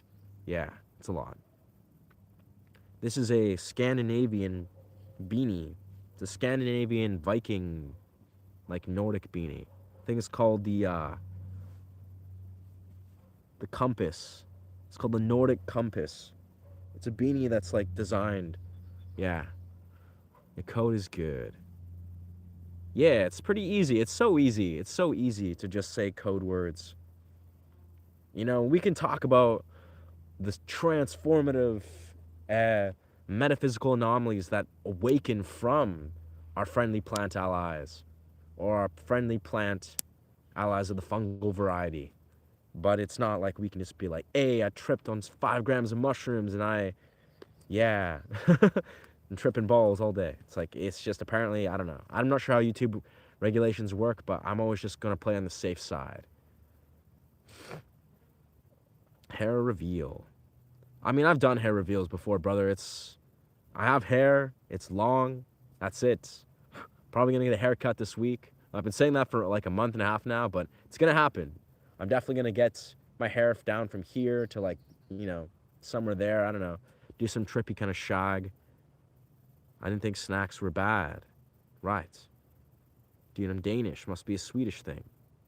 Oh, word. Interesting. Maybe. I mean, this is a Scandinavian symbolism. I'm not Swedish, but I have Scandinavian roots, so I like to kind of represent a little bit, but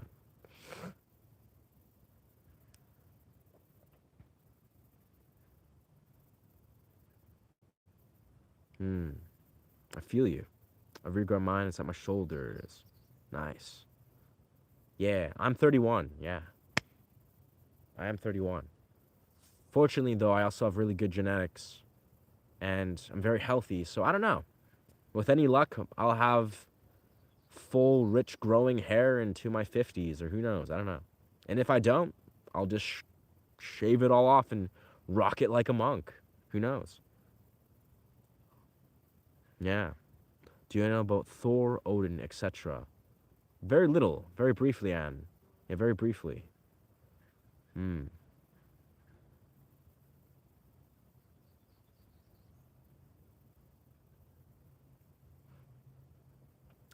The crown. I think the crown is because they're contributing messages to the stream. I don't know. I've never really. I think that's it. Yeah. That's like a thing is like if they're consistently contributing engagement to the stream, I think they get a little crown. I think that's how that works. If you gotta keep it, make a hair hat. If you have long hair and you have hair, long hair whenever you want. Right. Make a hair hat. I don't know what that means. You mean like grow out your hair and keep it and make a wig? I don't know. Yeah. Honestly, I like hair. I've had long hair for most of my life.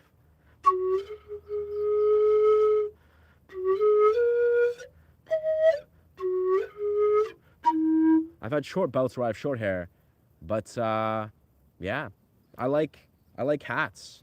I like hair too. You know, I'm just like blessed, blessed anyway, in many ways. Hair is one of them, I'm sure. This is true.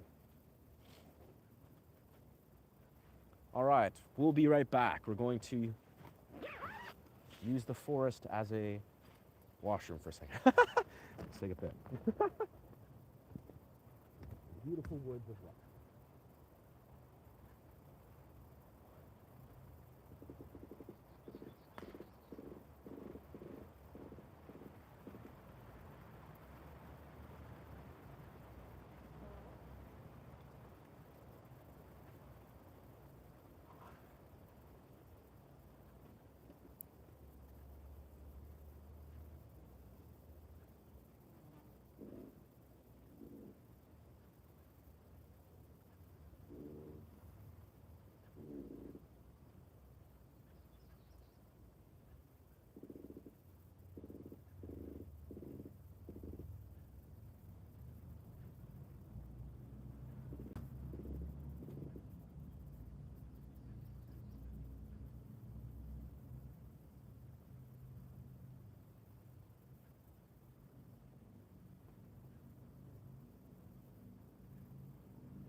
Ah, sweet. All right. Let's grab some tuning forks and make our way back to the land inside, the indoor one. Whoa. That bird just did some awesome swoop. Just swooping down.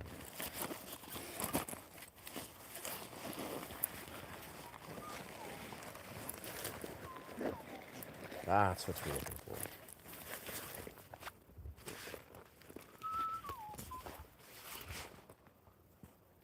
Wow. Such an awesome day here. Such a great weather here. Gerald Crowley's the son of a Crowley, as mentioned earlier. Interesting. A lot of intrigue for the Crowley people, or Aleister Crowley. Again, not very familiar. Don't see the appeal. I mean, any more than any other sort of, I'd say, reformed spiritual leader of sorts. I'm a fan of Osho. Like, if we're going to go into influential people or philosophers of sorts, I'm going to say Osho all day long over someone like Aleister Crowley. But I've, again, never read anything about that guy, truthfully. Have you been to Scandinavia? We're also cold like Canada. I've not been. One day though, it's definitely gonna happen, dog. Or miss. It's gotta happen. As I am on the path to being a travel YouTuber, you know, I actually came across a YouTube video of a guy, he's like a German or a Serbian guy who lives in Thailand. And his video was like basically explaining how to live in Thailand for $300 US. If you had to. It was kind of like a weird little clickbait video. Beautiful video though. Extremely thorough. I loved it. I really loved it. And I really just beautifully underlined many reasons why I would love to go to Thailand. And even just start doing traveling YouTube stuff. It's like, you know, once I start to make a few thousand plus per month, I'll be like, you know what? I'm gonna go to Thailand. I'm gonna go to Australia. And what's cool about Thailand is it really seems it's actually very doable to live in a sort of civilization while also being in the beautiful Thai sort of atmosphere. Basically, I could do full-time YouTube stuff easily in Thailand. The transition from being in Canada to Thailand would be quite doable. You know, there'd be very interesting community, very fun culture to engage in, but still have access to do all the regular civilization YouTuber stuff. And then do so in Australia, and yeah. So that is exciting stuff to think about. I wear hats all the time, headbands. There you go. A golden sustenance, yeah. Yeah, we got the gold forest energy everywhere. We got, of course, the mountains. Just rocking these mountains. So awesome. Yeah. Bird watching. Yeah, I need to get my hands still on a bird whistle. Yeah. Do I do dowsing? No idea.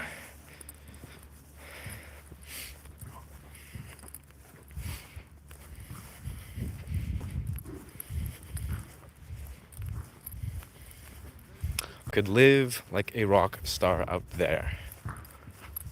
Interesting statement. Yeah, still don't know what to say about some of the stuff you say, PTS.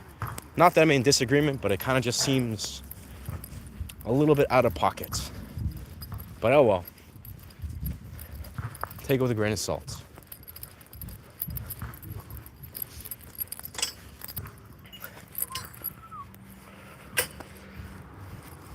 Not offense.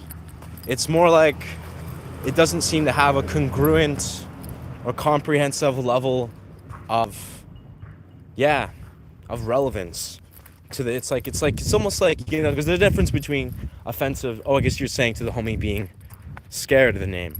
But truthfully, it's like, I think in general, like detaching from PTS, his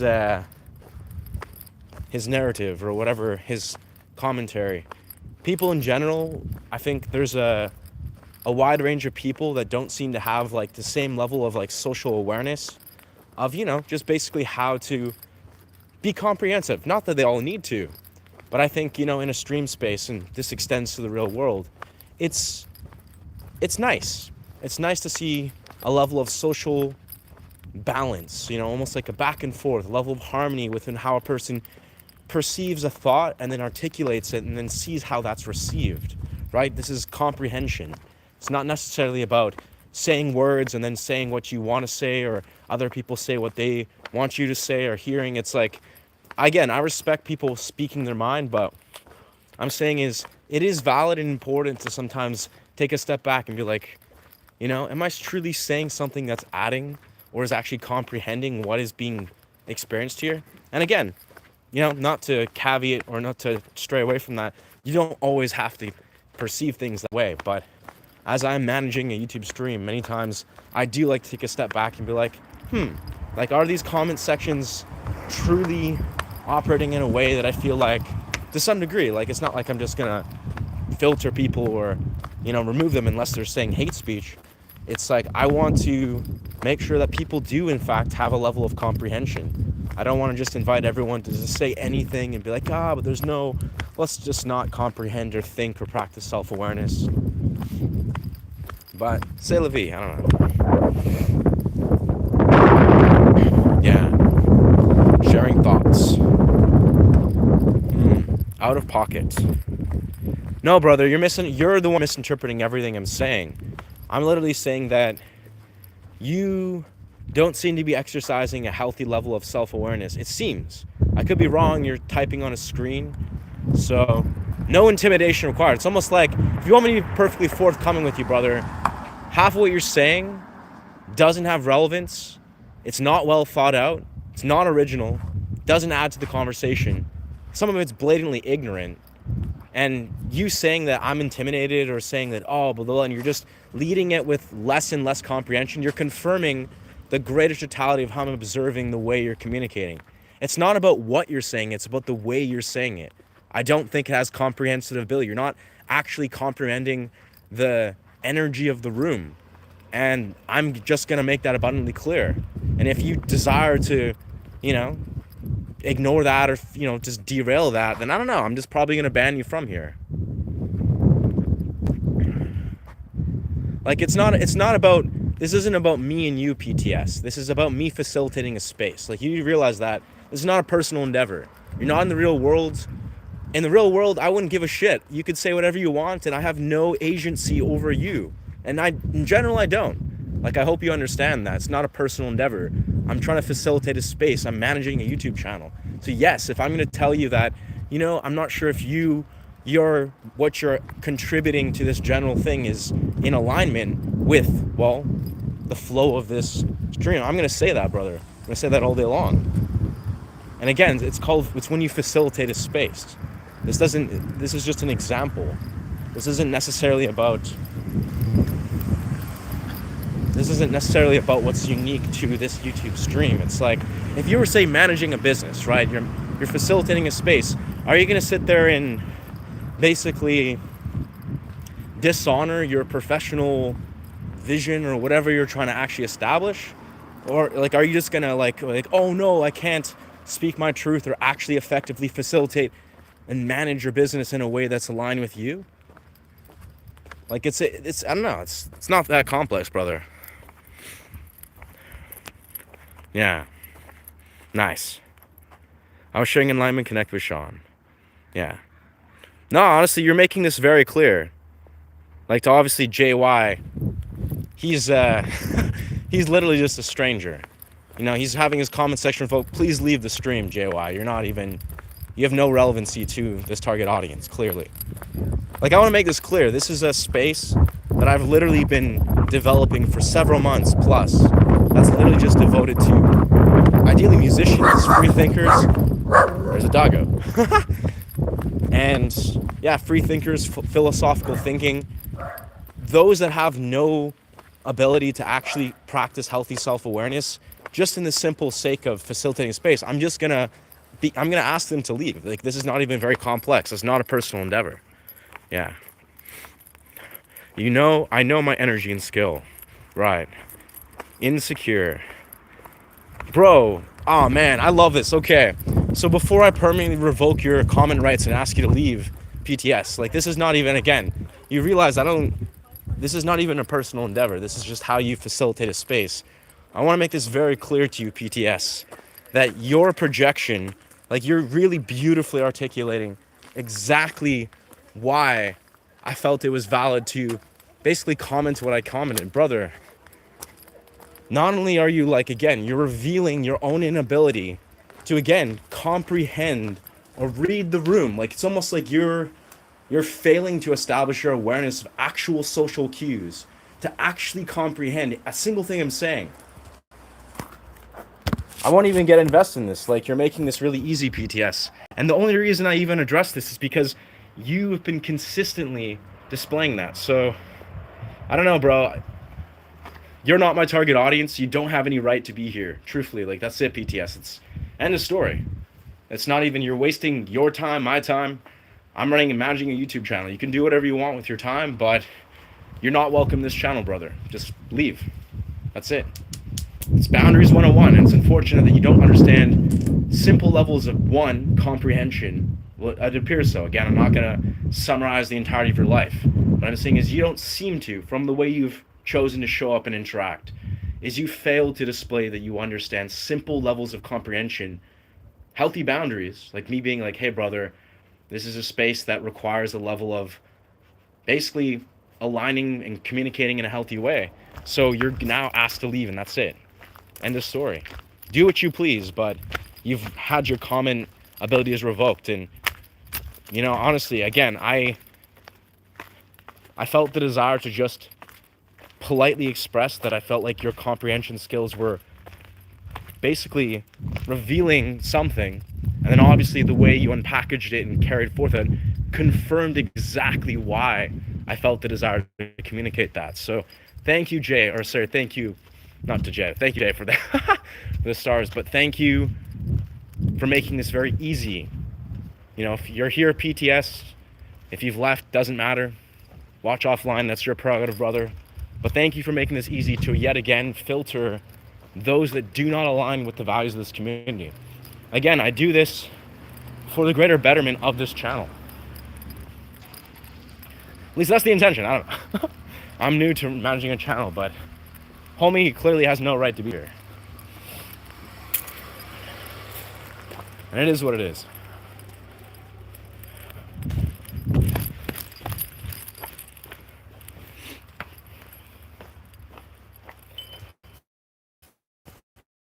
Like at the end of the day, I just desire to have people that actually can practice big, again, self-awareness, communication, emotional intelligence. It's not rocket science.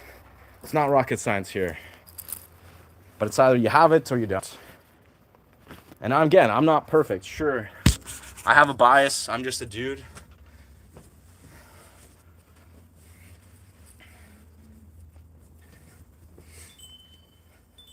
Anyways, you've articulated that once or twice. And we're going to articulate it again. I'm sure we'll have to articulate that again in the future.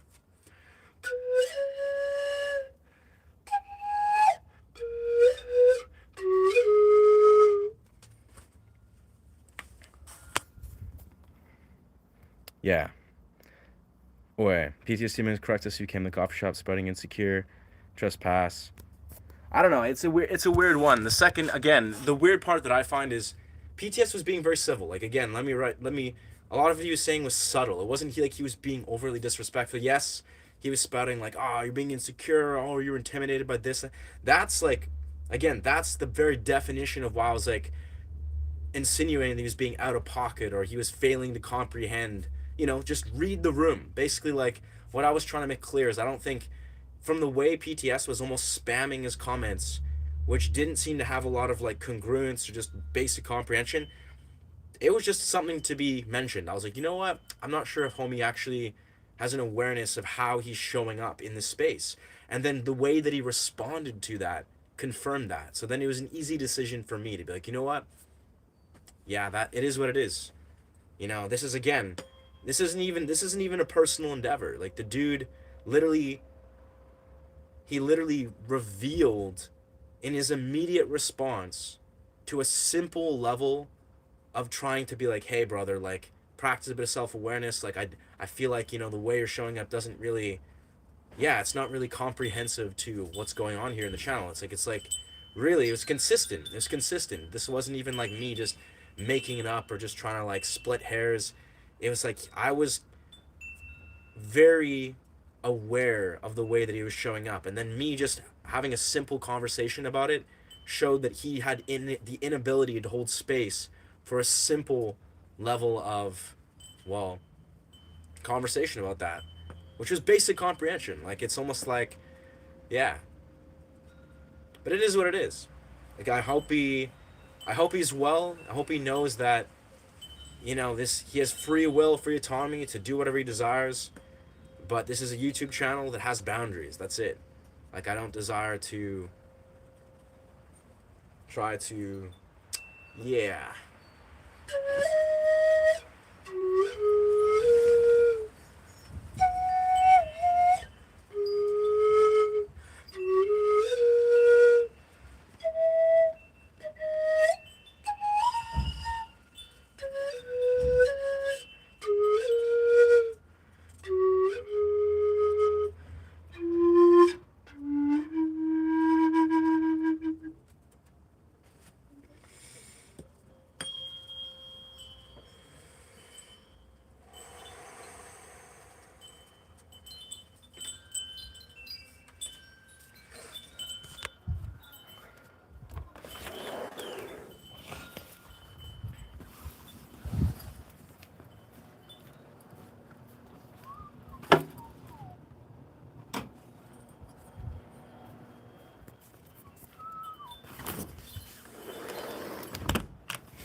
Oh, thank you. Thank you for the stars.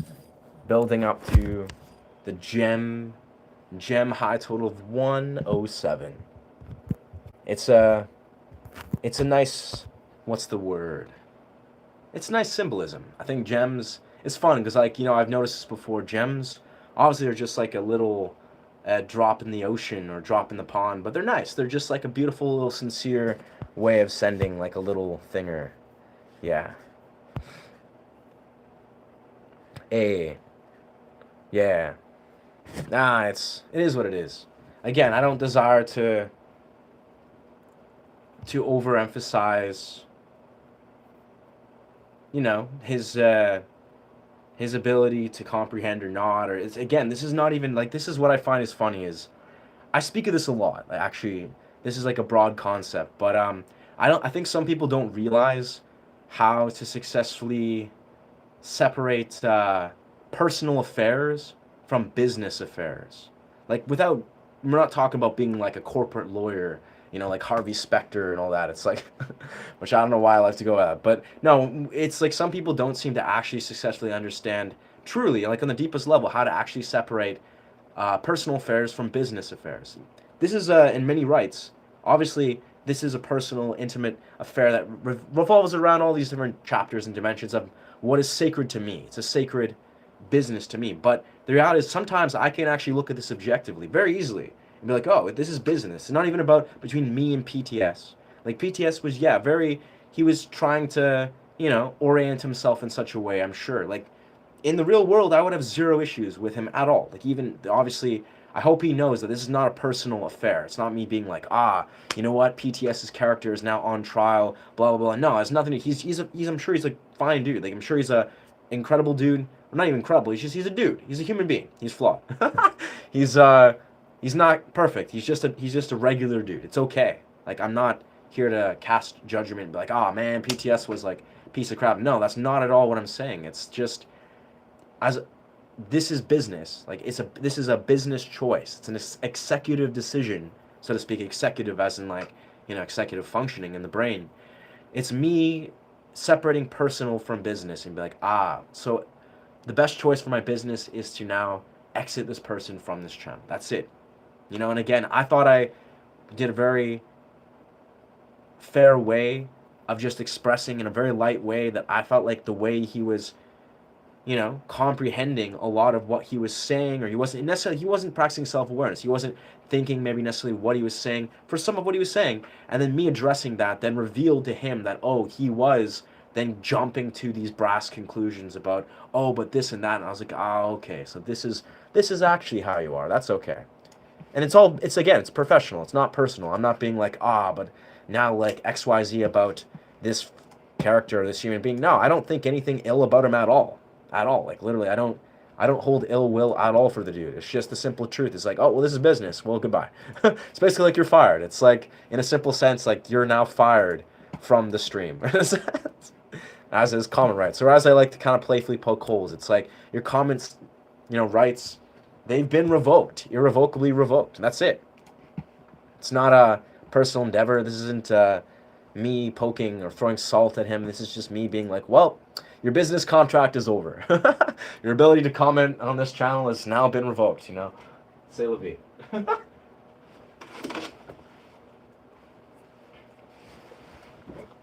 Anyways, it is what it is.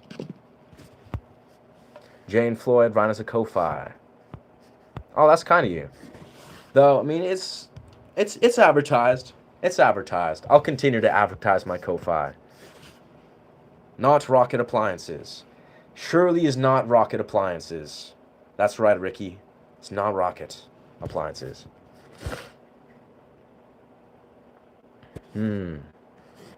Yeah, valid.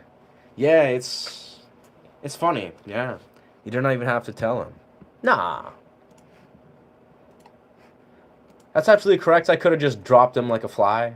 Or not even dropped him like a fly.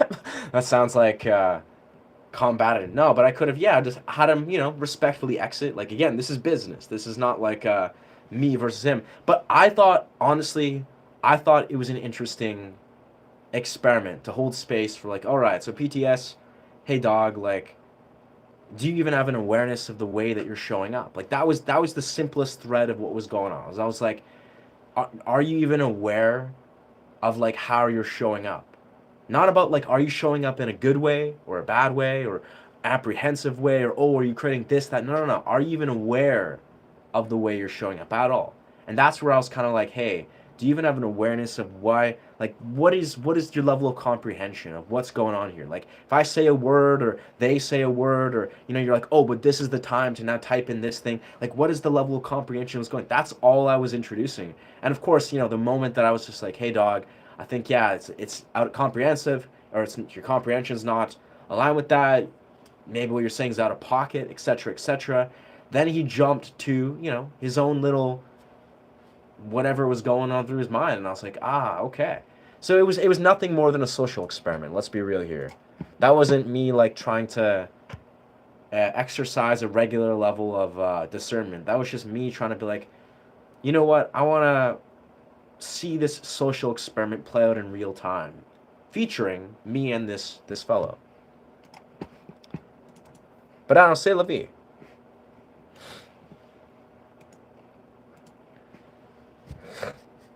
Did the right thing. There's nobody west in the bar. The German William bar. Yeah. Okay. Well, the thing is, like, I'll put a pin on this because we don't need to overemphasize this because this it is what it is. People come, they'll flow through. You're welcome to 2026 YouTube wilderness. But I think there's something to be said about. You see, certain people, it appears, again, just from my limited experience as a streamer, navigating human beings, most people are, I throw on a strong 96%, let's say. Pretty strong, pretty self-aware. Maybe people are flowing through. Maybe they just, like, they flow through the exit. Maybe they desire to participate in this channel. Amazing. Like, it's your choice. You have autonomy, whatever. It's your prerogative. But there are certain people that I feel like they don't realize, again, sort of like even I was saying to the homie, it's like they don't realize how they're showing up. Like it's almost like they have like a thin veil of, whatever it is. Who knows? Maybe it's passive aggressive nature. Maybe it's, I don't know. It's a thin level of incongruence, a thin level of failed comprehension. Whatever it is, like I'm not here to judge, but some people they don't actually understand how they're showing up, and that I think is probably the most alarming, so to speak. It's people that are basically showing up with a thinly veiled level of pathology, right? It's like, I don't mind if a person's like pathological without a shadow of a doubt. That's cool. Like they've revealed their level of ignorance or whatever. It is what it is. That's the 2%. And if people are showing up with, if they're showing up in their imperfections, self-aware but here to communicate, that's great. We're all imperfect, we're all humans. But when there's people that are showing with a thinly veiled level of pathology, like mental pathology, like they're like, maybe they have some weird tendencies going on that they don't even know that's how they're actually showing up as, for me, that's alarming. Like those are the people I'm like, like, oh. So you don't even realize that you're showing up in a way that's very dysregulated, or again, is like, it's just not regulated. It's not comprehensive. It's like they don't even realize how the regular little social cues that typically go on. And again, I'm not here to be like, oh, damn, this person doesn't know how to recognize social cues. But the reality of it is, those are the people that stand out to me the most. Like the ones that don't even realize why I'm kind of like trying to have a conversation, like a healthy conversation, but like, like, do you even know the way you're showing up? Do you even realize the way you're showing up? Like, and again, PTS, I don't think he's a shining example of that. He's just a dude. I felt like I was like, you know what, let's just have him exit this place. But some people show up that way. Like, let's be real here. Some people, they show up and they don't even have even a shred of self-awareness to recognize that what they're doing is maybe not being received the way they think it is. And that sucks. Like, to me, that's like a red flag in my mind where I'm like, like, not only is that a person I probably wouldn't interact with in the real world, that's a person that I definitely don't want on my streams, to say lightly. I don't know. That's a whole nother rabbit hole I won't go down too deeply. But look at these. I got shades. I feel very weird wearing shades, I'll be honest. My eyes haven't really adjusted. But in the sun, it's very great. Yeah. Yeah, I don't know. Give him 3 chances to tone it down. He went around with a drunk guy in a coffee shop. Yeah. Oh, yeah, it played out beautifully. I'm just finding it interesting because, like, again, I'm talking about the 1-2% of people here. I see it, like, I'll be perfectly honest, like, I've had this occur once or twice. I see it as an interesting social experiment. Like, not to, try to step on people's toes or be like, oh, let's, categorize or compartmentalize this or that person. But in the simplest right, there are some people that show up and they're not aware of the way that they're coming, the way they're showing up. Like, maybe they think in their mind, they're like, oh, I'm showing up this way, or oh, wow, I'm being perceived in a way that's XYZ, when in reality, the way they're actually being perceived, the way they're actually coming across more so, is a whole different thing. And to me, I'm just like, whoa. I'm like, damn, that's bizarre. That's like we're seeing a social phenomena in real time unpackaged in front of us, and that it is what it is. Like, it's just those are the people that I have a little alarm, trigger in my mind. I'm like, ooh, okay, like this person might need a little bit of a conversation to be had, and if not, dismissal. Oh, the joy. It's joy. It's joy. It's the joy of facilitating a little social sphere.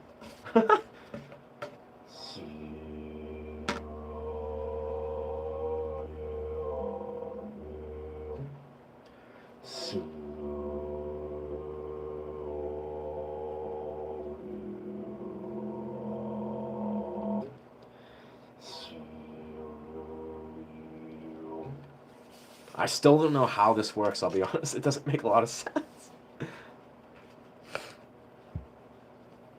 Yeah, it's like in all truth, I would say like this is a very minute example. It's a minute example. I'm sure we'll come across larger tiers of people with social pathologies, and it is what it is. Like that dude was completely, hey man, like honestly, minute. He was just doing what he was doing, what he thought was best, and I don't know. C'est la vie. Sure. What's that? I'm trying to think of like a German saying. I don't know. I don't know what the heck the German saying was. That's like c'est la vie.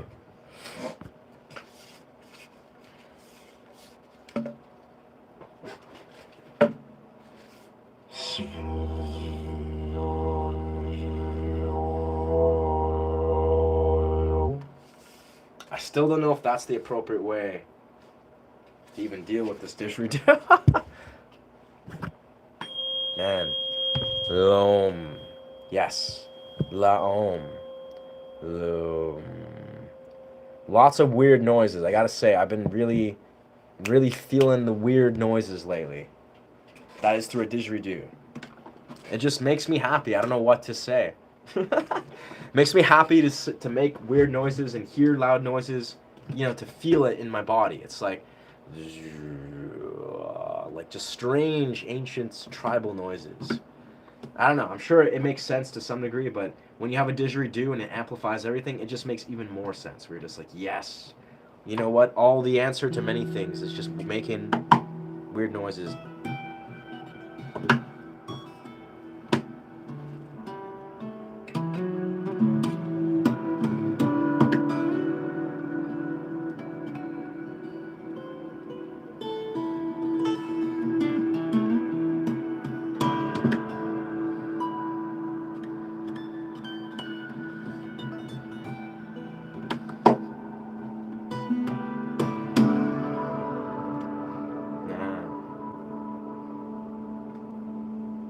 Wow.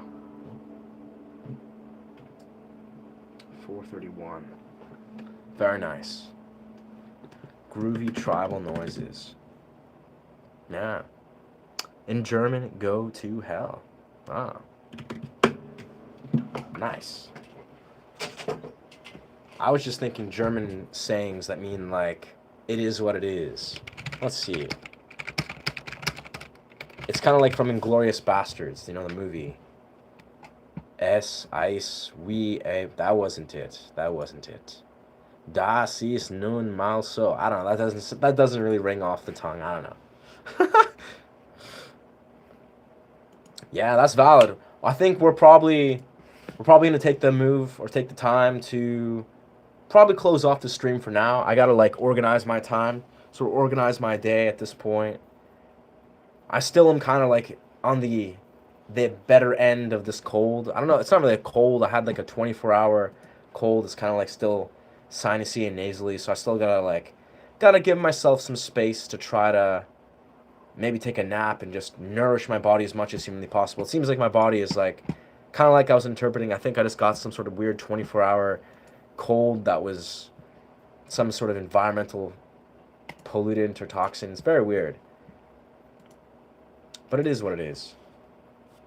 Wow, this beach backflip, for whatever reason, this beach backflip, little short, 20 seconds short, me just doing a backflip on a beach, which makes sense. For some reason, just random shorts of me doing backflips on beaches always perform. Doesn't have relevancy really to my channel. Doesn't really do a whole lot for you, but it gets me views, I guess, which is not even that valuable. Wow. I guess it gives me free dopamine, though. But it's at a price. It's at a cost. Dopamine at a cost. I love the Romans saying, moon, ambition's debt is paid. Ambition's debt is paid. Very cool. Very cool.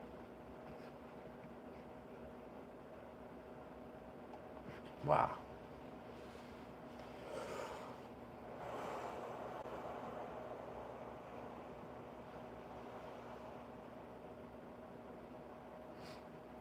Trying to find, where did I put my routine shot?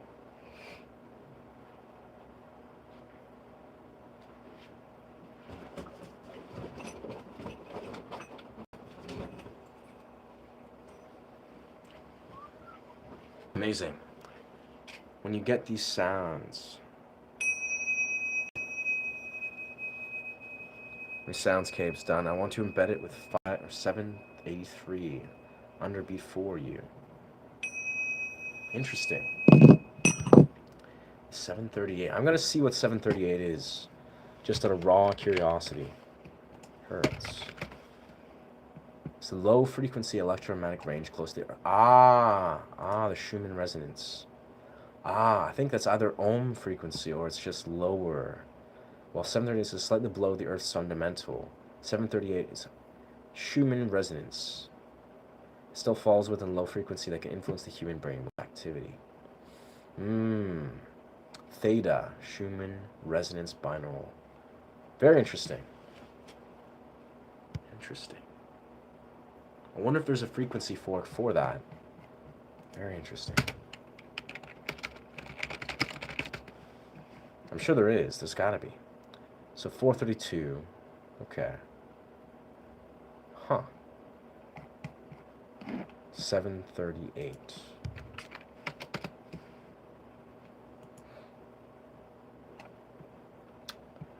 Play the sound, tuning forks of the... There's got to be some crazy math to understanding how to find a tuning fork of that variety. Done with the volume modulations. No fork felt is too low. Felt is not heard. Interesting. I know I have a very low... Well, this is low ohm. Low ohm. It's not a sound, but it's a really good vibration.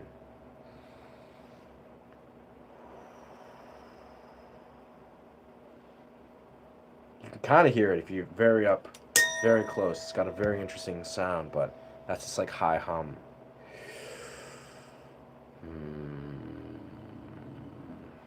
That's awesome. Yeah, it looks like I think you're right there. 174. That sounds actually about right. Low ohm. Yeah. It's a good one. It's a very good one. I don't use it much though. I think I could use it more in some regard. All right, well, I think as we are now approaching officially the 2 hour and 15 mark, we shall. Billy, I learned a little Polish from friends. Polish. I really want to get into Swedish, I feel like.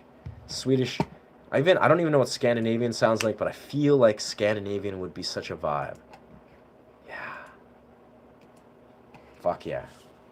Well, anyways, with this, we are going to officially put an end to the stream. Thank you so much for chiming in. Yeah, I deeply appreciate the support continually, and yeah, honestly, it's been nice. It's been interesting talk. I really appreciate the presence of how we found the stream unravel, especially the start. There was some very interesting dialogue that I really appreciated. You know, I found my intention was very simple, just to introduce a very simple realm of stream, sit in the forest, meditate, play some pan flute, and I really appreciated the presence and the quality of presence that the YouTube algorithm guided into this stream. You know, I feel very good about that, and I'm always grateful for the way that the algorithm can kind of show up for just those that desire to share their truth, express what they're going through, and see how it potentially aligns with what flows through here, you know, within this portal. So yeah, thank you so much for being here. Deeply appreciate the support, and very much, yeah, remember to subscribe to this channel if this content resonates with you. I do meditative sound journeys and I teach guitar if that is something that aligns with you. Anyway, thank you so much. Remember to honor yourself and to honor each other. Ashe.